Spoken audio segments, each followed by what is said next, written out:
I hope that you are having a great Friday. This is really, really, really exciting for me.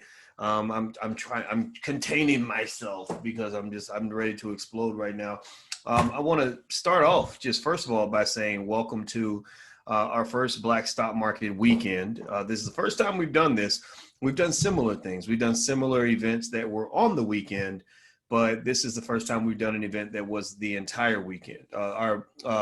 We have our financial Juneteenth investing seminars, which would happen on one day, and we would just kind of do the whole day. But I figured like a weekend thing would be kind of fun, and I asked you guys about it, and you all said that's something you'd like to do. And so here we are. So this is going to be great. And so before we begin, first of all, let's do some housekeeping real quick to get started. Hey, Barbara, I see you, and Bart.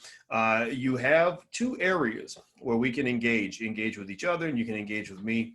One area is the chat section. Now, the chat section is where you can chat with other people that are in the group, shout out your city, mention your business, whatever it is you want to do, whatever it is that we can do to help you.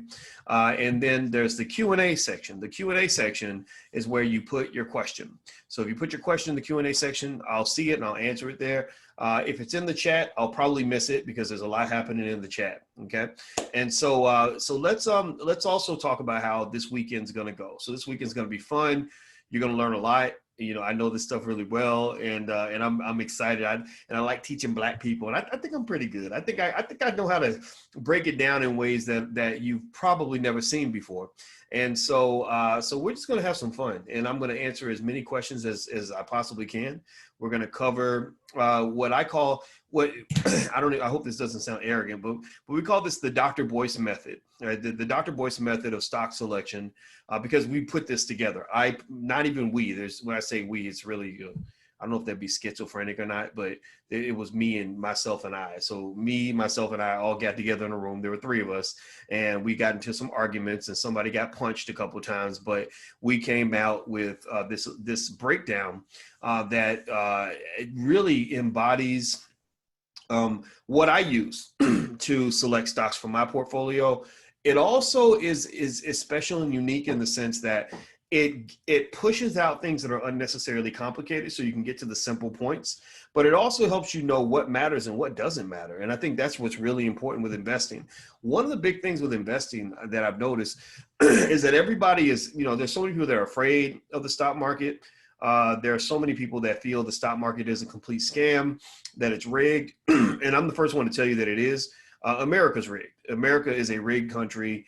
The stock market is very much rigged in favor of wealthy people, to some extent in favor of white people, only because white people are more likely to be wealthy. But there are some white people who are not wealthy, right? So ultimately, my goal is to give you the tools that you need to feel confident to know how to at least make sure the game is rigged in your favor.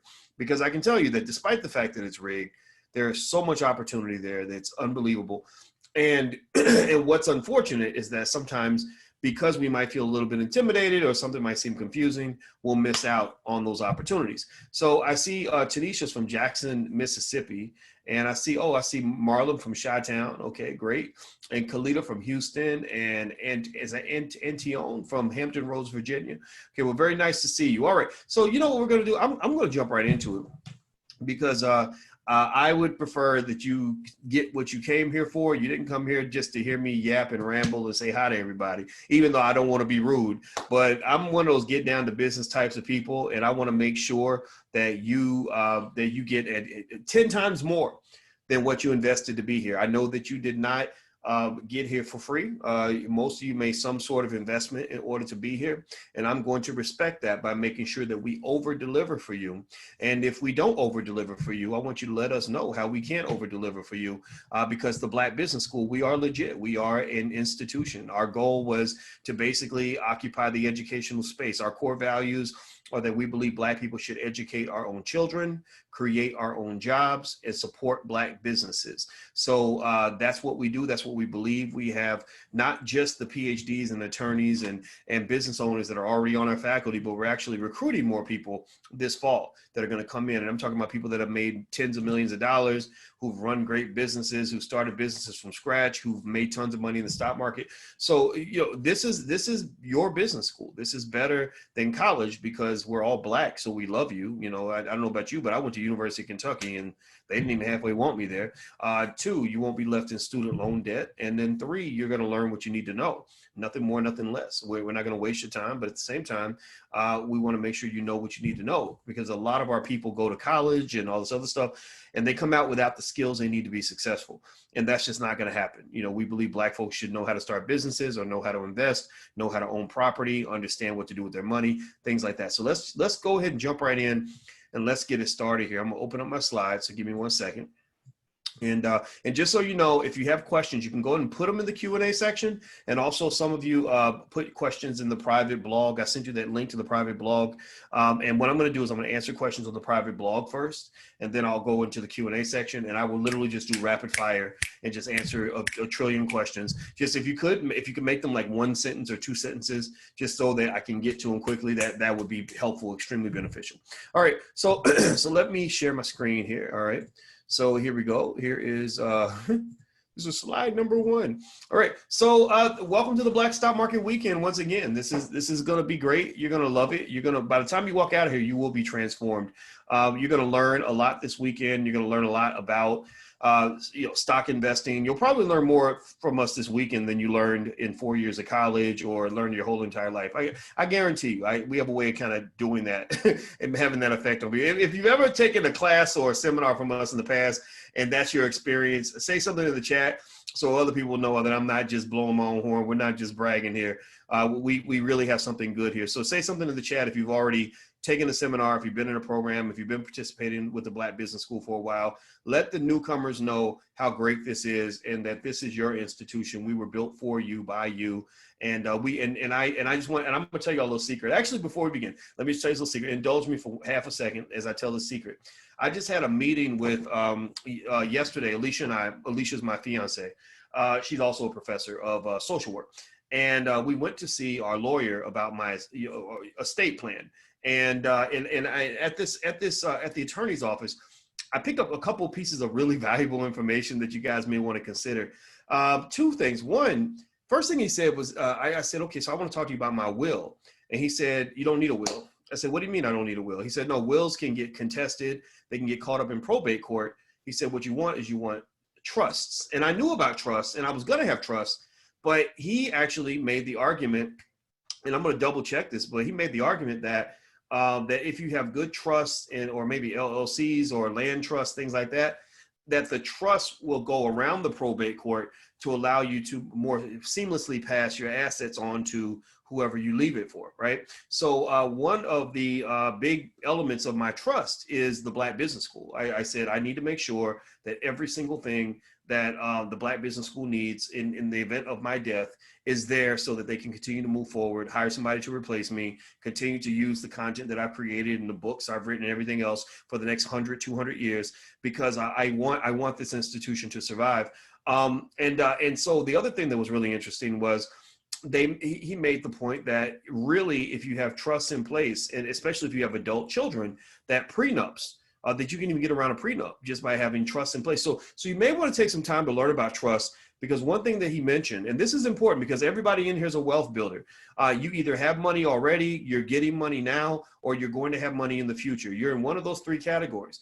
As you become a wealth builder, that really important stage that rich people understand that you're going to get to, if you're not there yet, is that stage where you must protect your wealth.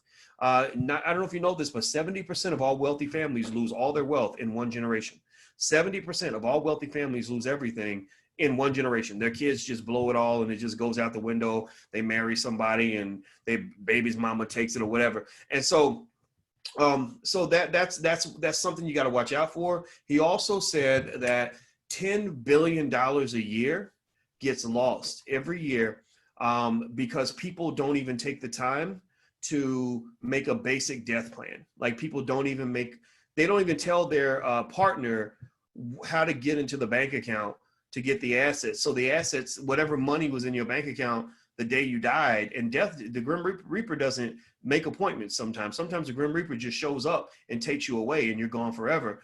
And he said that just basic things like that, not even making a basic death plan, can cost you everything. And he said, then somebody will come in, they're already grieving because somebody they love has died. And raise your hand if you've gone through something like that. If you've seen messiness that has occurred because somebody died, raise your hand, throw your hands up if you're in that category. You know, and they'll come in and they'll say, I know my dad had a life insurance policy, but I don't know where it is. And he would say, well, look, there's no national database where I can put in his name and his social and find everything that's connected to him. You can't do that. So if you don't make the plan, then the plan won't get made. So make a death plan, and do it soon. Don't assume you have forever. So that's my quick Uncle Boyce advice for you. I hope that this helps you. And I just want to share that before we move forward. All right. So here's some things you're going to learn this weekend. Number one, you're going to learn how analysts can help you make stock selection look easy. A lot of people think that in order to pick the right stocks, you got to go through all kinds of information, all this other stuff. I'm going to show you a method that will allow you to circumvent all of that really, really fast and get to the good assets to select for your portfolio. Two, these are some of the I'm going to teach you about the biggest mistakes you can make when it comes to adding stocks to your portfolio and how you can avoid those mistakes. Number three, we're going to talk about the difference between a quality company and a quality stock. See, a lot of people will think that you should buy stock in a company just because it's a good company. That plays a part in the process, but that's not the whole process. There are lots of good companies you shouldn't buy and lots of bad companies that are great investments. We're going to talk about when to sell your stock and when to hold the stocks in your portfolio. Like they used to say in that song from a long time ago, you got to know when to hold them, know when to fold them. Remember that song? Know when to walk away, know when to run. I used to play some poker and stuff. Like poker is a great game of psychology, strategy, and math. And I actually got really good at it. I'm not a gambler, but I love the strategy of poker. And so anyway, that's why I know that song. All right. So anyway, let's see here. Number five, how to make money from your portfolio without selling your assets. This is a question that comes up a lot. You know, people, you know, they invest and their stock goes up a little bit and they're thinking, okay, when should I hit the exit ramp and get off? Well, you know, that's a big question. That's a question that you're going to have to answer for yourself. But what I'm going to do is give you the tools for you to answer that question in a way that is informed and allows you to achieve your goal. Number six, we're going to talk about the golden rules of becoming a millionaire on autopilot. You won't believe me when I tell you how easy it is to either become a millionaire yourself or get close to millionaire status or make your children close to millionaire status. It's very easy to do. It all comes down to very basic habits. In fact, a person can become a millionaire the same way a person can become obese and diabetic, right? How do you become obese and diabetic? No disrespect if you are diabetic. My mom was diabetic, but how do you become obese, right? I've been fat. I've fought obesity myself. Well, you don't become obese in one day, right? It doesn't come from eating one big gigantic meal one time or eating one big bowl of ice cream.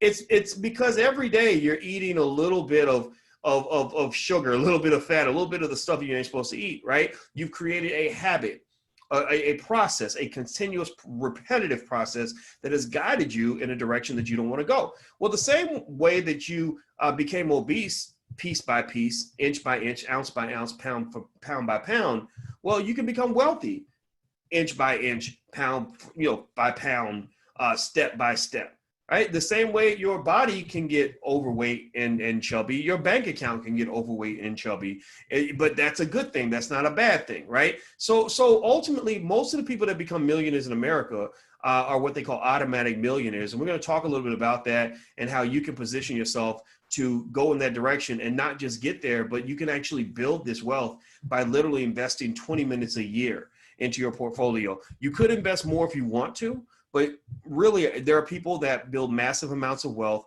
who don't want to think about money, who don't want to think about investing, who don't want to worry about their stock portfolio, who can literally do it with 20 minutes a year. So let's call this method the Dr. Boyce method. That's what we're going to call it. Now, what is this picture? This is a picture when we went to London. I went to London to speak in 2017, and I hadn't been to London, I think, in 5 or 6 years. And I didn't think I had any friends in London. And we did an event in London, and it was totally packed. And I said, oh my God, I have all these friends in London, and I didn't even know it. Some of you may even be from London in here right now. So I want to give a shout out to Black Black London. I love Black London. We actually created our first Black business school investment club in Black London. It's called the Black London Asset Acquisition Council, or BLAC for short, BLAAC. And they were off to the races. They're already buying stuff and making investments. And God bless all of y'all. And we're trying to do this worldwide, by the way. So don't think that we forgot about the other cities. We just want to be careful in how we do it.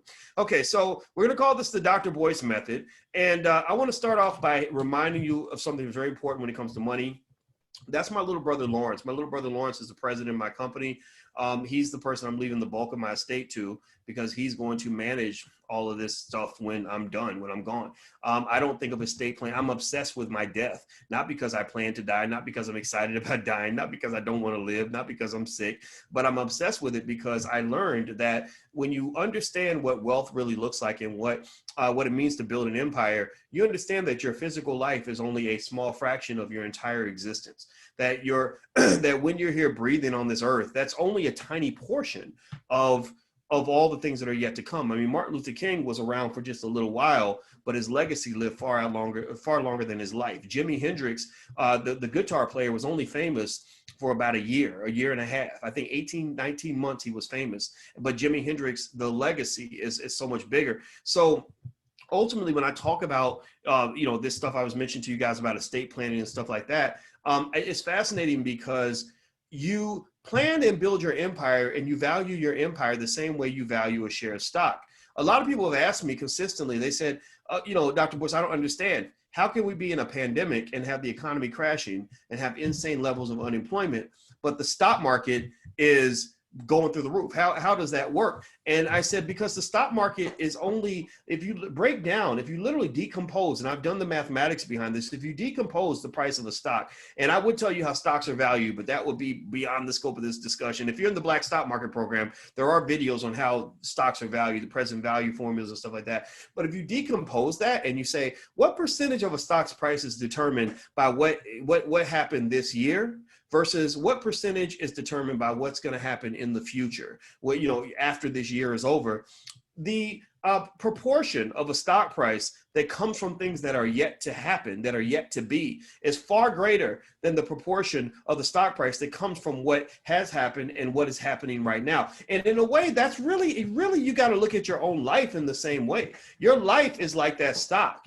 Where you've been doesn't really matter that much. It only matters as much as you make it matter. Where you are really doesn't matter that much to me. What really matters to me is where you're going. What habits do you have? What day-to-day choices are you making? And that will tell me, if I was to value each of you like a stock, then I would value you to be worth a lot more than the people who didn't take the time to come in here this weekend to learn how to invest. The fact that you're even here, the fact that this is part of your habit, this is part of your family culture, already tells me right there that you're going to have wealth in the future, even if you don't have it right now. So if I were betting on you in a horse race or investing in you like a stock, I would value your stock to be much more valuable than someone in a different situation. So my brother was one of the greatest investments I ever made when he was a baby. My mother used to make me babysit him for $20 a week. And I did 40 hours a week for $20 a week. And I had to change stinky diapers. I had to get up at 7 in the morning. I was in the 8th grade and I had to stay home all day and I hated it. But you know what? That investment that I made, those 2-3 years of bonding with him, almost like a dad, literally created a bond that still exists to this day. So now he's my absolute best, most significant business partner. And he's the guy I can trust. He's very smart. He thinks like I do. It's awesome. It's totally awesome. So when you think about investing, here's the point of this. Here's the moral of the story. The best investments that you ever make in life have nothing to do with money. You've been investing your whole entire life, right? I don't want you to think that, if you've never bought a share of stock before today, or that if you've never made a financial investment before today or never taken a finance class before today, that you've never been an investor. If you have kids that you feed every day, then you're an investor. If you've ever gone to the gym to lose weight, then you're an investor. If you've ever sacrificed today so you can have more tomorrow, then you're an investor. If you've ever gone to class and studied and learned a new skill, then you're an investor, right? So investing is really the idea of just saying, you know what?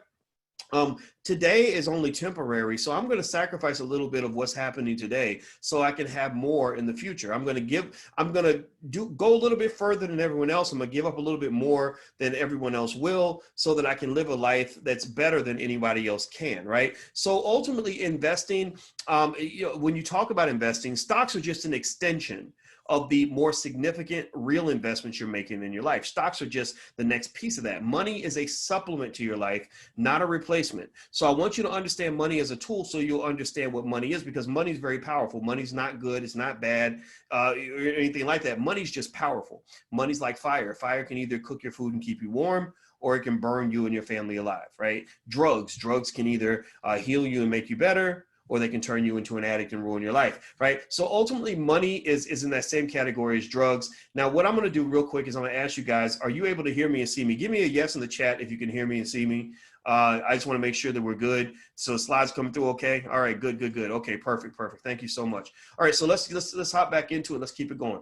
All right, so here is a quick picture of this. This is all related to investing, I promise. It's not just my excuse to talk about my loved ones. This is my grandmother. This is a picture of the women in my family. You know, I always have to take time to give shouts out to Black women because I just love y'all. So I think Black women are so just goddesses to me, honestly. Like when I think about the woman I'm going to marry, how pretty she is, and the fact that she can actually give life to a human being, like that to me is goddess status. So the goddesses that were in my life, that raised me, took good care of me, are in this picture. I'm the little baby, of course, and the woman standing up is my mother, who went down and gave birth to me, despite the fact that nobody was with her. My biological father wasn't there. Nobody was with her in the delivery room. I thought for my whole life, I didn't find this out till I was 49 years old. I said, who else was there when I was born? She said, nobody was there. It was just her. They dropped her off and picked her up. It was kind of terrible, but so literally, you know, we came into the world. It was me and her, and that's it. And then my grandmother Felicia, is the one who introduced me to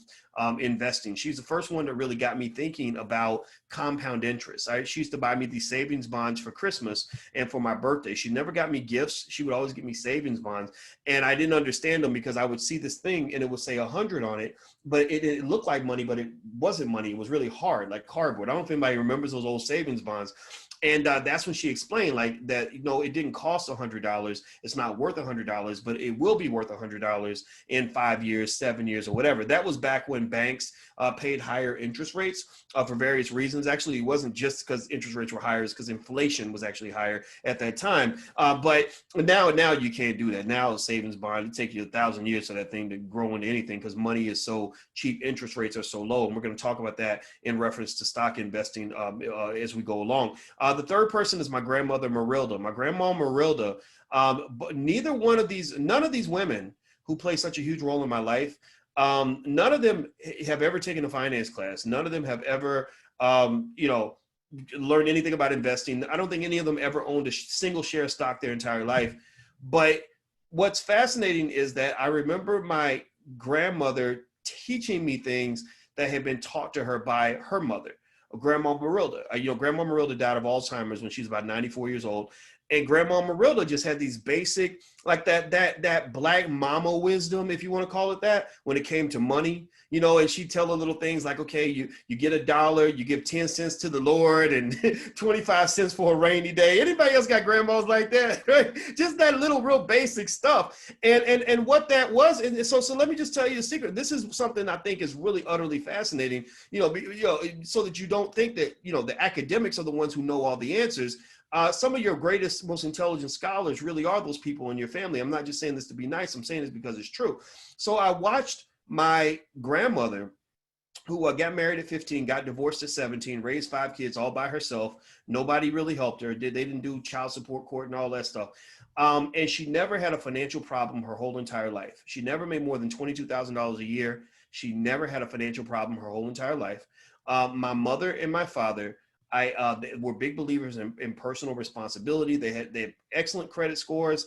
I saw them working into the night, taking night classes and all that other stuff. And every time we moved into a nicer house. And then I remember my grandma Marilda, who also lived by herself, who just took care of business, who just kind of had everything together, you know. So these little cultural influences are huge when you expand that into investing and wealth building. And so another piece of information I'm going to share with you that's really important to understand as we learn all these other advanced techniques is that your family culture and your values, just as a human being and as a family, are extremely important in your ability to build wealth. Just really, for example, viewing your family as an empire that needs to be protected through trusts and LLCs and things like that, or whatever the case may be, that will impact your outcomes economically, or viewing your life as something where your job is to make investments, that you're not just here to get the quick hit or to just consume, you're also here to benefit and invest long term. Well, that's going to shape whether or not you actually want to invest, because understand this, there are people who have a lot of money, who make a lot of money, who have even been exposed to a lot of these ideas, but these ideas mean nothing if they're not consistent with your values, if they're not consistent with your culture. Think about this. When I was fat, when I was obese and overweight and blood pressure was sky high, it's not like I didn't know how to go to the gym. It's not like I didn't know how to lose weight. I knew I just had to stop eating sugar and work out a little more, right? I knew the answer, but I didn't apply the answer because it wasn't part of my culture. Healthy eating was not a part of my culture. Working out was not a part of my culture. I had to change my culture to change my life. And then when people started coming in telling me what foods to eat and what vitamins to take and how to go vegan and all this other stuff, or how to do a fast, that was when I was ready to receive all that information and apply it in my life. Because before that, I've been, a pretty well-known scholar for at least probably about 15 years. I've always known people who could tell me everything I needed to know about healthy eating. I just didn't want to do it, right? So when you're moving forward into this, don't underestimate the power of will, the power of culture, the power of desire. You're going to have to do this. And this is important for you as Black people because you're not surrounded by an investment-oriented culture. Every community has its culture and the things it values. So for example, the Jewish community is really good about really, hammering in, investor culture, right? Unfortunately for Black people, we get a lot of, hip hop culture and thought culture and everything else, right? So you're going to have to kind of go in a different direction from everyone around you in order for this stuff to work. So this is another interesting picture of when I landed my dream job at Syracuse University. This is when I was hired as an assistant professor of finance. That was when I just finished my PhD. I look crazy. The suit don't even fit. I look like a little kid in that picture, but I was actually a 31-year-old man who was actually the only Black man on the planet to get a PhD in finance during the year 2002. I didn't even know I was the only one on earth that year to get a PhD in finance until my graduation, when I realized that there was nobody else there. There were no other Black people I knew anywhere getting that degree. And I still haven't met another Black person who got a PhD in finance during that year. I haven't. And so I get hired at this university. This is when I got my dream job. I was making about $115,000 a year, which at that time just seemed like an insane amount of money. And I was really, really proud. And I really, really thought that this is going to be great. It was great in certain ways, but there was something missing. There was a lot missing because even then, even with all the stuff that I knew, I still didn't have an internal culture of investing, an internal culture of what true wealth building looks like. I invested in certain ways, but I wasn't the man then that I am right now. And so I had this dream job, and I'm teaching all these white kids how to go to Wall Street and how to make all this money and everything else. And so I learned a few things though along the way, right? So at that time, so back then, so here, this guy's really smart. Like this guy is 31 years old. He's much younger than me, but this guy had been teaching college students for 8 years at that point. I started teaching college students when I was, 22. I said 20, so 8, so make that 9 years. I started teaching college students when I was 22 years old. So this guy had been teaching college students finance for almost a decade, but there were things that were missing in terms of understanding investing, things that sort of fill in the blank sorts of things that I'm going to really talk to you guys about here today. So one of the first things I also want to introduce you to is this idea. When you talk about finance, you talk about investing and you're making financial decisions, there's rarely any sort of gospel that you have to follow. There's not some sort of dogma where there's a clear right or wrong answer. Choosing which stock you want to buy. And this weekend, this is the Black Stock Market weekend. So we're going to talk about stocks. This is stock, right? So choosing a stock is a lot like choosing the outfit that you want to wear. There is no right or wrong when it comes to fashion, right? That's why they'll have the red dress, the green dress, the outfit that shows a little more, the outfit that covers you up a little more, the one that the long skirt, the short skirt, right? They'll have different choices for you because different customers will want different things. But but while we can't say that any one particular choice is always the right choice, you do eventually understand which choice is right for you. Right. So just going with the analogy of a woman, for example, I've heard women talk about how certain clothes don't fit their body style right.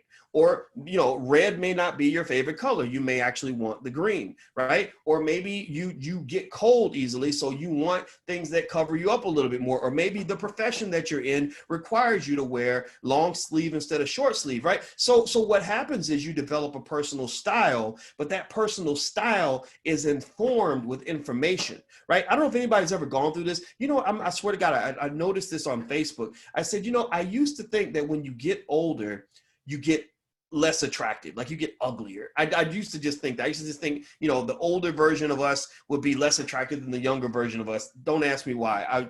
I just thought that. And so, but here's the funny thing, right? I noticed that some of my friends from college look better now than they did in college. Does anybody have friends like that? Like, maybe some, like a woman is not that I have eyes for one woman. Let's make that clear. But, you notice, you're like, wow, she looks great. She's 50 years old and she's gorgeous, right? And you know what? I figured out it's a lot like stocks in the sense that the reason I think people can sometimes look better as they get older is because they learn what their look is supposed to be. Right? You just learn how to work your look. You learn what your strengths are and what your weaknesses are. Right? When you're young, you're kind of awkward. Like it's like when I was in that picture wearing this big old suit, like somebody, like the older Boyce would have said, come on, man, let's go to the tailor. Let's get you a suit that really fits. Right? But I'm young and stupid. So I didn't know how silly I would look 20 years later. Right? So ultimately picking a stock is sort of like picking an outfit.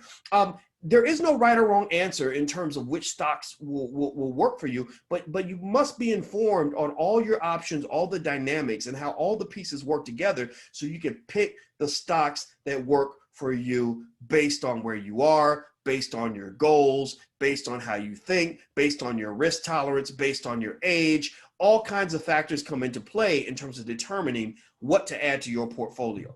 Make sense? All right, let's move forward. All right, so I want you to note this. Okay, so this weekend we're going to have 11 different steps. So the steps, I frame the steps more so as questions that you can ask yourself that will allow you to weigh your different options. So you're in the store, you're in the mall, and every stock is like a different outfit, and you're looking at all the different outfits, trying to figure out which outfit am I going to put on today. Well, you have to ask yourself a lot of different questions. So I framed a lot of the framework or the Dr. Boyce method in terms of questions. So basically what you can do is you can look at potential investments, you can ask yourself these questions, and it can help you get a better idea of whether or not this particular investment works for you. So based on the results of the question, you can decide if it's right for you. You can use that as a checklist if you want. And also just for legal reasons, I want to say that this is for educational purposes. This is not investment advice. You have to say that just because. And also if you haven't bought your first share of stock yet, we're not going to actually go through the process of buying a share of stock. I want to guide you to a free training that you have access to. It's either in your material if you log in at the blackstockmarketweekend.com, or if you're in the Black Stock Market Program, you can log in at the blackstockmarketprogram.com, and there is a video in there on how to buy your first share of stock. If you don't see it, just email support@theblackbusinessschool.com and they can help you find it. Or you can also go to firstshareofstock.com, and there's a great training there on how to buy your first share on TD Ameritrade. For the purposes of this weekend, we're going to use E-Trade because I just think I like E-Trade. It's my preferred platform. But TD Ameritrade is awesome. Fidelity is really good. And then also you have your handy apps, your Robinhood, Stash, and Acorns. We're going to reference that as well a little bit. All right. So let's move on. So here's a huge mistake a lot of people make when it comes to investing. And this is one of the things that makes people afraid of stock investing, quite frankly, is this image, this perception that you have to go through all this paperwork to understand a company. Like I've seen so many people feel like in order to understand whether or not they should invest in a company, they literally think they have to sit and read these boring, long annual reports from companies with all this. Or you don't have to do any of that. You don't have to do any of that. I don't do any of that. I look at the big picture, like, okay, what's your earnings per share? How does that compare to the expectation? Okay, well, that tells me if I lost money or made money most of the time.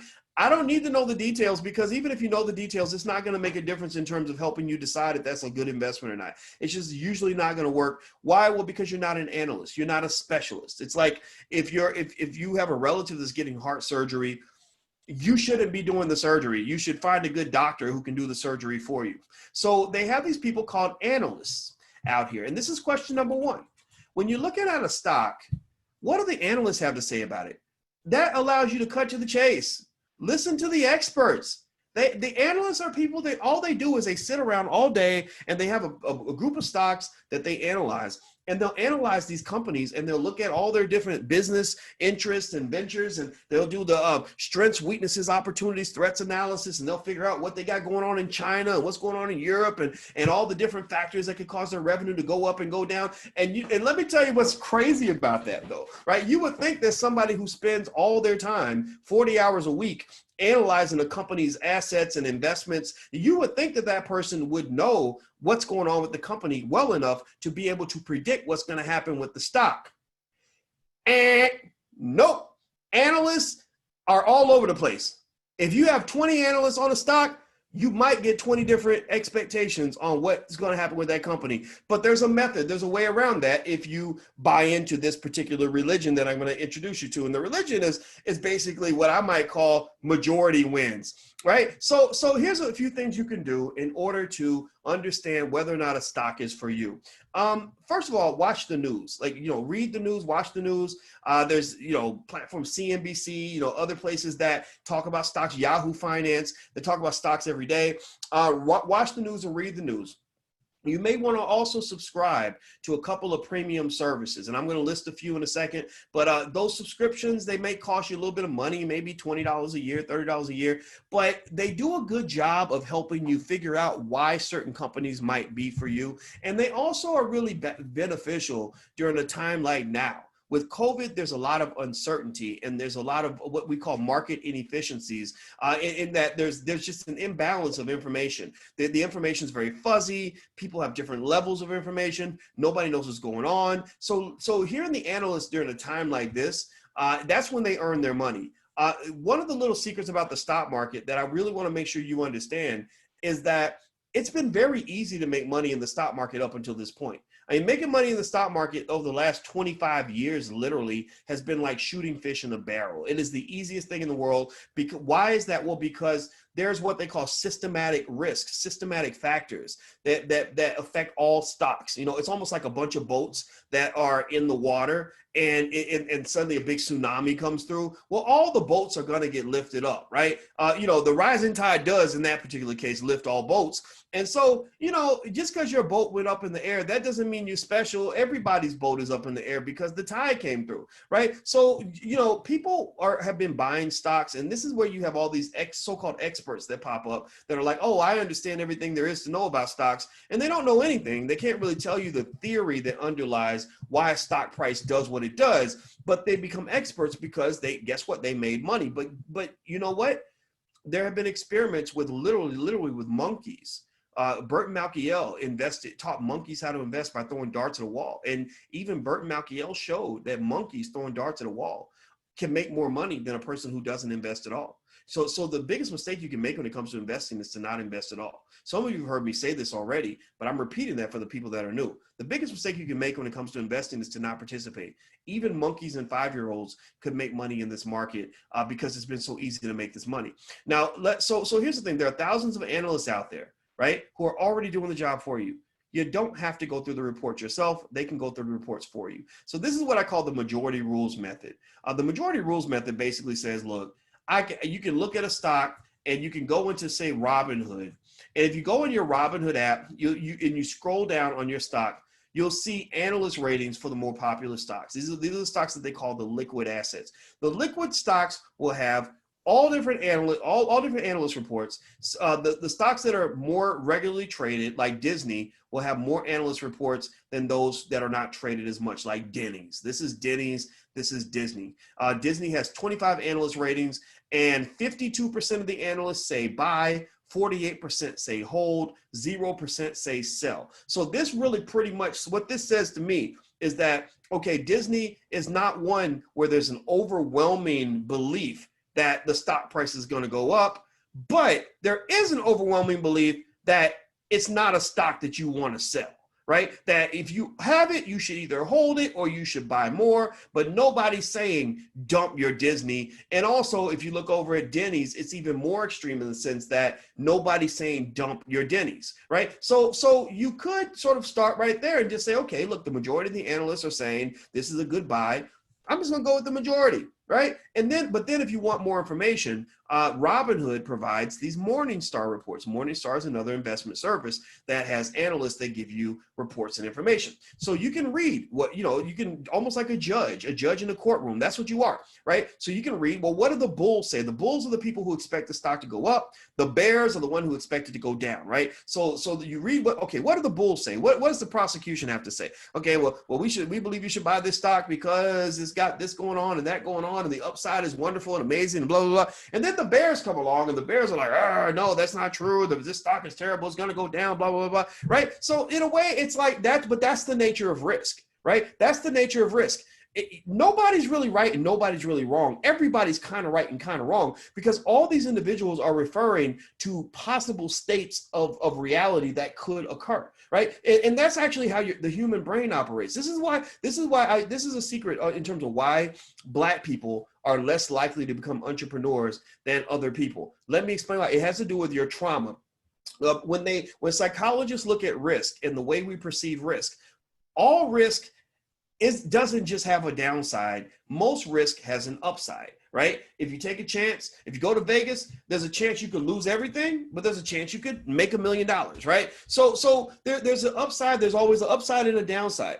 People that tend to be more optimistic and comfortable and secure, they tend to focus on the upside, or maybe like a little baby. Like babies will jump off, they'll jump off the top of the bunk bed because they've never fallen and broken their leg before. They're thinking about how much fun it's going to be to jump off the bunk bed. Whereas my butt, I wouldn't jump off a bunk bed because I know how painful it is to hurt my leg, right? So maybe we could be in the same situation, and our perception of that situation can vary because you're the bull, I'm the bear. I'm focused on the downside, you're focused on the upside. How does this relate to Black people and becoming entrepreneurs? Well, because you got a lot of bears in your family. If you go to your family and you say, hey, Mom, Dad, I quit my job. I quit that good paying job at the post office, so I could go start my own business. What do you think they're going to say? In a lot of your families, what are they going to say to you? Are they going to say, oh, well, this is great. You might be the next Jeff Bezos, right? Or are they going to say, oh, no, you quit that good job at the post office. Are you crazy, right? That's kind of the culture, right? When you have that culture of fear, then what happens is that you can look at a risk and a risk taker will say, oh, look at all the great things that can happen. And a person who is in fear will look at all the things that can go wrong. The same thing is true in investing. It's also true in love. Love is the ultimate investment. People who are traumatized and afraid, they're not very good in relationships because the minute something goes wrong, they're out. They sprint out the door. Some of y'all might be in this room now. I'm not judging you, but you know what I'm talking about, right? But then someone who is optimistic and trusting and open, they're ready to go, right? So ultimately, investing is the same way. So you've got the bulls and the bears that are seeing two sides of the same coin. So as the judge, you have to decide, which one kind of weighs in whatever direction for you. Okay, so here's some services that I like to use. I like to use the Motley Fool. I subscribe to them. Bloomberg is really good. Bloomberg has a good, I think that just for their print publication, it might, cost $1, $2, $3 a month or something, but the articles are really thorough. They also give some analyst reports in there that are really good. Yahoo Finance is really good. MSNBC Pro, this is something you can dig into. MSNBC has regular MSNBC, and they've got MSNBC Pro that goes a little deeper, that gives you some recommendations based on what analysts are saying. There are lots of great YouTube channels that talk about what's going on in the stock market. So you may want to look around for some of those. Ameritrade and E-Trade are beautiful when it comes to like all the stuff that they have. I'm gonna show you something that E-Trade has that I just really like a lot. So let's jump in. Let's move forward and go into E-Trade. This is something called tip ranks. And I really think you may want to take a look at tip ranks in E-Trade, because this is really good in terms of giving you insights from analysts that can benefit you as you decide which stocks you want to invest in. So here we go. I'm gonna play this video. I hope you guys, you know what? In fact, let me redo this. Can you hear me? Are you hearing me okay? Am I coming through okay? Give me a yes. Okay, good. I see some yeses. All right, excellent. Perfect. All right, so let's keep going. All right, so let me share my computer sound. Make sure you guys can hear me. All right, so here's the video. Tip Ranks, an independent service that evaluates public stock recommendations made by financial analysts, then ranks those analysts based on their historical track records. Let's check it out. With Tip Ranks, you can get investment ideas, see which stocks are trending and how the analysts are rating individual sectors. Next, perform research faster than ever. Enter your favorite stock and see analyst price targets, the high, low, and average. And check out the analyst consensus rating. Want more? Scroll further and get to know the analyst. Each analyst is given a Tip Rank star ranking based on their historical track records. And the icing on the cake? See the top 25 analysts and what stocks they cover. Okay, so let me stop this. So oh, you said no. Who said no sound? I see someone says no sound. Brian said no sound. Were you able to hear that? Give me a yes if you're able to hear that video. Okay, Brian, I think that you have to check your computer, brother, because it looks like everyone is able to hear that. So I really like tip ranks because it takes the guesswork out. I mean, a person could literally just look at the best analysts with the best track records and follow along with that. And that would at least, it wouldn't guarantee anything, right? Because things can change in the market, but it does at least ensure that, you know, you've done an adequate amount of research on your stock, not because you did it, but because somebody else did it. So let me show you a little bit more about this tip rank. Brings you tip ranks. Oh, hold on, there we go. So here's how you get to E-Trade tip ranks. You log into etrade.com. If you log in, you can go to stocks, and then they have a section called analyst recommendations by tip ranks. And then they show you different things like that you can click on. If you have investing ideas, you can see which stocks are trending, the top stocks in every sector, analyst upgrades and downgrades, meaning when analysts decide that, oh, wow, this stock, something changed here, this stock should be upgraded, you know, then you'll know about that. Same thing with downgrades. You can do research. You can get to know the analysts, right? So you may have analysts that you really like to follow. You can look at stocks that are trending. You know, here they kind of tell you which stocks are strong buys and regular buys and stuff like that. And it's not perfect, though. I want you to just know this too. It's not perfect. In fact, some academicians might even call it almost sacrilegious, because there are people in academia who believe that it's impossible or nearly impossible to predict the path of a particular stock in what is called an efficient market. They believe that stocks run by what is called a random walk, which is that you can't really predict what's going to happen. I don't believe that. I believe that there is some ability to predict certain stocks that are going to do well. I can also say that in specific types of environments, the ability to predict stocks does improve when it comes to the experts.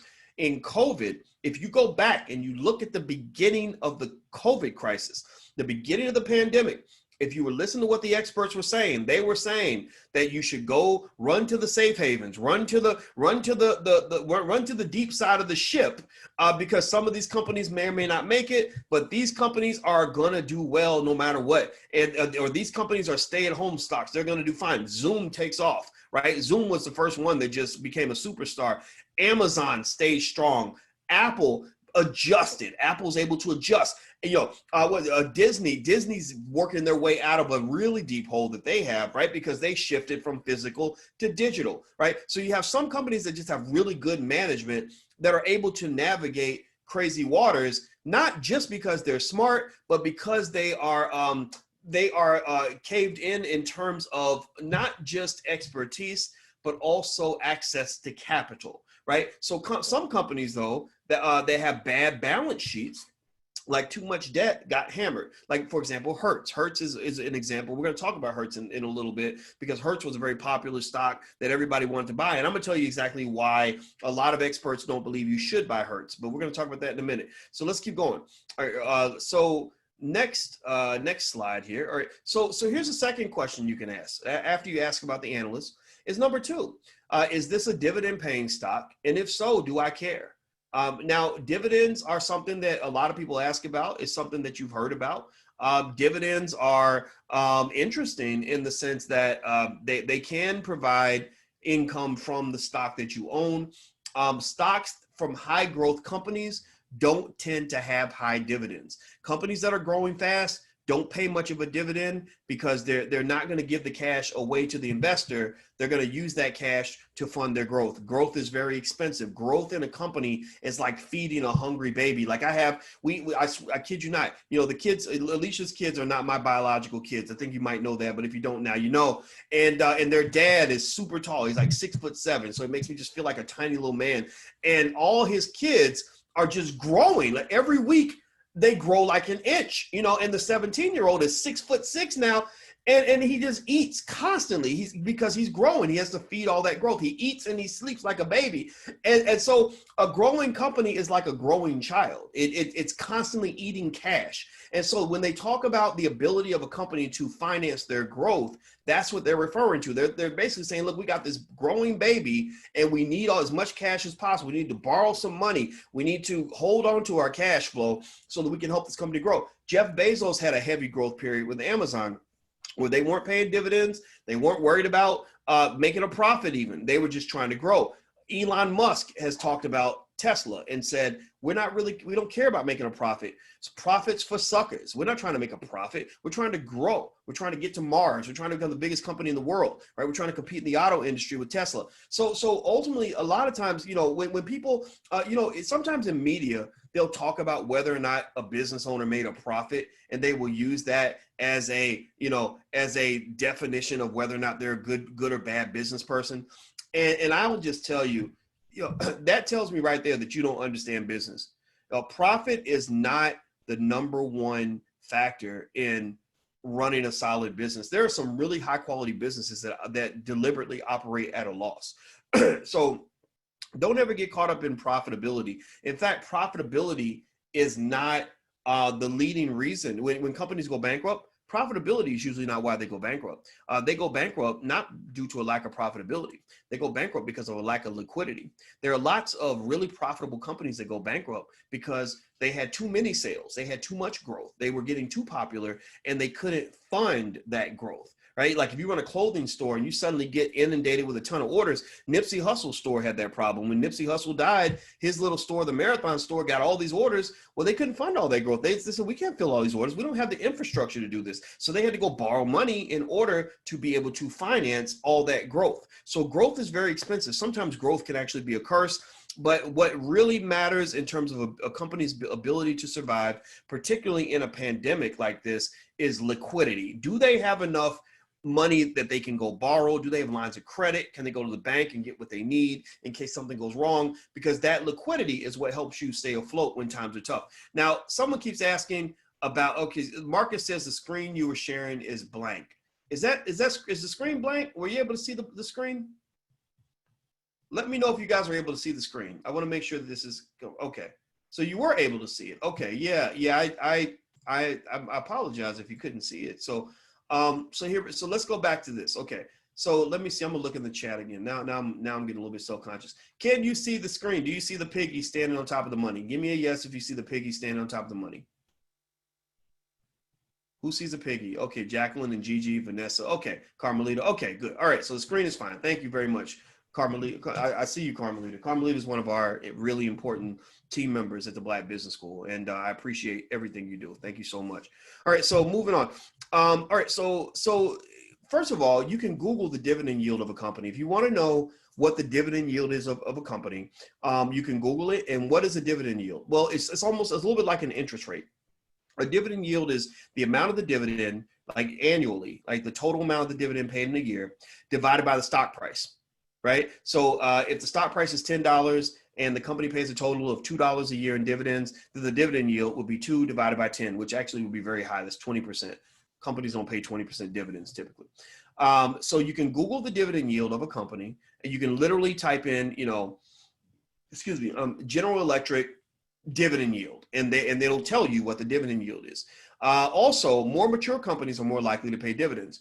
Why do more mature companies pay dividends? Well, they pay dividends because more mature companies are not growing anymore. They don't have a use for the extra cash. So there's something in finance called the free cash flow theory, which basically says that companies that don't have a use for the cash should give that cash back to the investors as a dividend. Because as an investor in a company's stock, you own that company. You are an owner in this company. So the managers are just running the company that you own. So when they're not using your money in a way that's going to help the company grow, then they'll pay a dividend in many cases to you can do something else with that money. Dividends tend to, for many stocks, be better than a savings account. But then again, almost everything is better than a savings account because savings accounts are terrible ways to grow your money. If you put your money in a savings account, your money's just going to sit there and look at you like you're stupid, and it's not going to grow. In fact, it's going to drop in value because the Fed's been printing money like crazy, and money is losing its value. Fiat currency is losing its value. So having your money connected to assets is just a generally good strategy. But dividends are better than a savings account. Companies tend to hold dividends during tough times. The beauty of a dividend, and this is why dividends became so important during the COVID situation, is that companies kind of maintain their dividend rate almost the way you ever see somebody that like a tough guy. Think about a tough guy, and let's say he's going through something where he's really scared. But they say, are you scared? He's like, I ain't scared. I'm good, right? Or he's injured, and you're like, are you hurt? Are you okay? He's like, no, I'm all right. I'm manning up, right? Like companies do that with their dividend. They maintain the tough guy image on their dividend because they don't want you to know if they're hurting, right? They don't know that they don't want you to know they got stabbed in the side and they're kind of holding in the pain, right? So companies will actually go borrow money to maintain their dividend yield because they know that when they announce that their dividend has to go down, like when they finally confess, like the pain is too great, we can't maintain this dividend, their stock price goes, it drops dramatically because that is what they call the signaling effect. That is a signal. Cutting your dividend is a signal of corporate weakness. It's a signal that your money situation isn't as good as it used to be. You're not making as much money as you thought you would. You can't get financing from the bank like you could before. So basically admitting that weakness reduces your stock price. So companies will maintain their dividend yield, which is good for the investor because that kind of gives you a little bit more you can hang on. So there's a lot of companies that don't really grow that much in the stock price, but people buy that stock because they like the consistent dividend. So now here's the thing about dividends though, that kind of sucks though. It's really hard to get rich off dividends. Dividends are more, to me, I think they're more for people that actually have accumulated some capital than they are for people who are trying to accumulate capital. In fact, I feel like when a person is trying to accumulate capital, because that's what your money's supposed to be. Capital is a resource that you don't just, go give it away at the mall or go waste it on a pair of Jordans. Like capital is something you preserve. Capital is like a farmer who has cows that give him milk every day and chickens that give him eggs every day, right? He doesn't go and kill all his cows because he wants a little extra money. He might kill one cow if he has to, but for the most part, he's going to keep the assets around him because that's his capital. That's where he's getting his yield. He's getting, milk from the cows and eggs from the chickens and apples from the apple tree, right? So ultimately, dividends are not necessarily going to help you build capital, but they're better, I think, when you have some capital. So until you get capital, they have what they call DRIPs, dividend reinvestment programs. Many companies have this where you can just basically tell them, you can do this in the Robinhood app. You can just say, look, if I get a dividend, just reinvest it for me. Like I don't even want the money, right? Because dividends are not that big of an asset. But I'm actually show you a little trick that I don't know if you've seen this anywhere else, but I personally think it's pretty cool. And I think it's a great way. It's actually a pretty effective argument to say that that buying shares of stock can actually be more beneficial economically in specific circumstances than actually owning rental property. I own both, and I can tell you, I'm gonna break down the differences in a second. So let's look at an example. Let's look at Chevron. Okay, Chevron, I grabbed Chevron because Chevron was a company that's known to have a good dividend yield. So I thought Chevron would be a good example. I got this information from streetinsider.com. Keep that website. Maybe you can go in there and find some stuff. You can find all the company, you can find all kinds of information about companies. So let's go through this chart. Let's talk about what this is. Okay, so on the left is what they call the ex-dividend date. We're not going to go through the differences and the types of, because they have the declaration date, the record date, and the payment date. So, but just, you know, just look at the month. Like, don't worry so much about the specifics of what the ex-dividend date is versus the declaration date and all that. That's not important for this example. I want you to look at the amounts, though. Look at the amounts that the company has paid in its dividend. Every quarter, they pay them, you know, they usually pay them about every quarter, you know, for all these years, right? So you see, if you go back to 2016, you'll see Chevron was at 107, then it went to 108, then it went to 112, then it went to 119, 129. So you're seeing a type of consistency there. You're seeing not just a consistently strong dividend, but you're seeing dividend growth. A consistent dividend with dividend growth does a lot to support the stock price for various reasons that are mathematical, that are not relevant to this example, but it does matter. Now, dividend yield is this number right here in this column for yield. It changes every quarter. Well, the reason it changes is because the stock price changes, right? So in 2017, 2018, 2019, when the stock price was flying high, the dividend yield was, you know, 3 to 4%. But if you go here, it's suddenly 5.9%. Well, why is that? Well, that's because of COVID. COVID pushed stock prices down, so suddenly yields went up. So some things to notice is that, one, dividend yields tend to be higher when the stock price is lower. So that means if you take the amount of the dividend for that quarter, or if you annualize it, right? Annualizing means taking this number right here, multiplying it by 4, right? That's the amount you get for the whole year, dividing it by the stock price. The yield tends to be higher when stock prices are lower. Also, dividends are better than a savings account. I mean, if you look at these percentage rates, they're pretty good. Like if you had a savings account that paid 3, 4, 5%, like that's pretty awesome, right? That's a pretty nice savings account.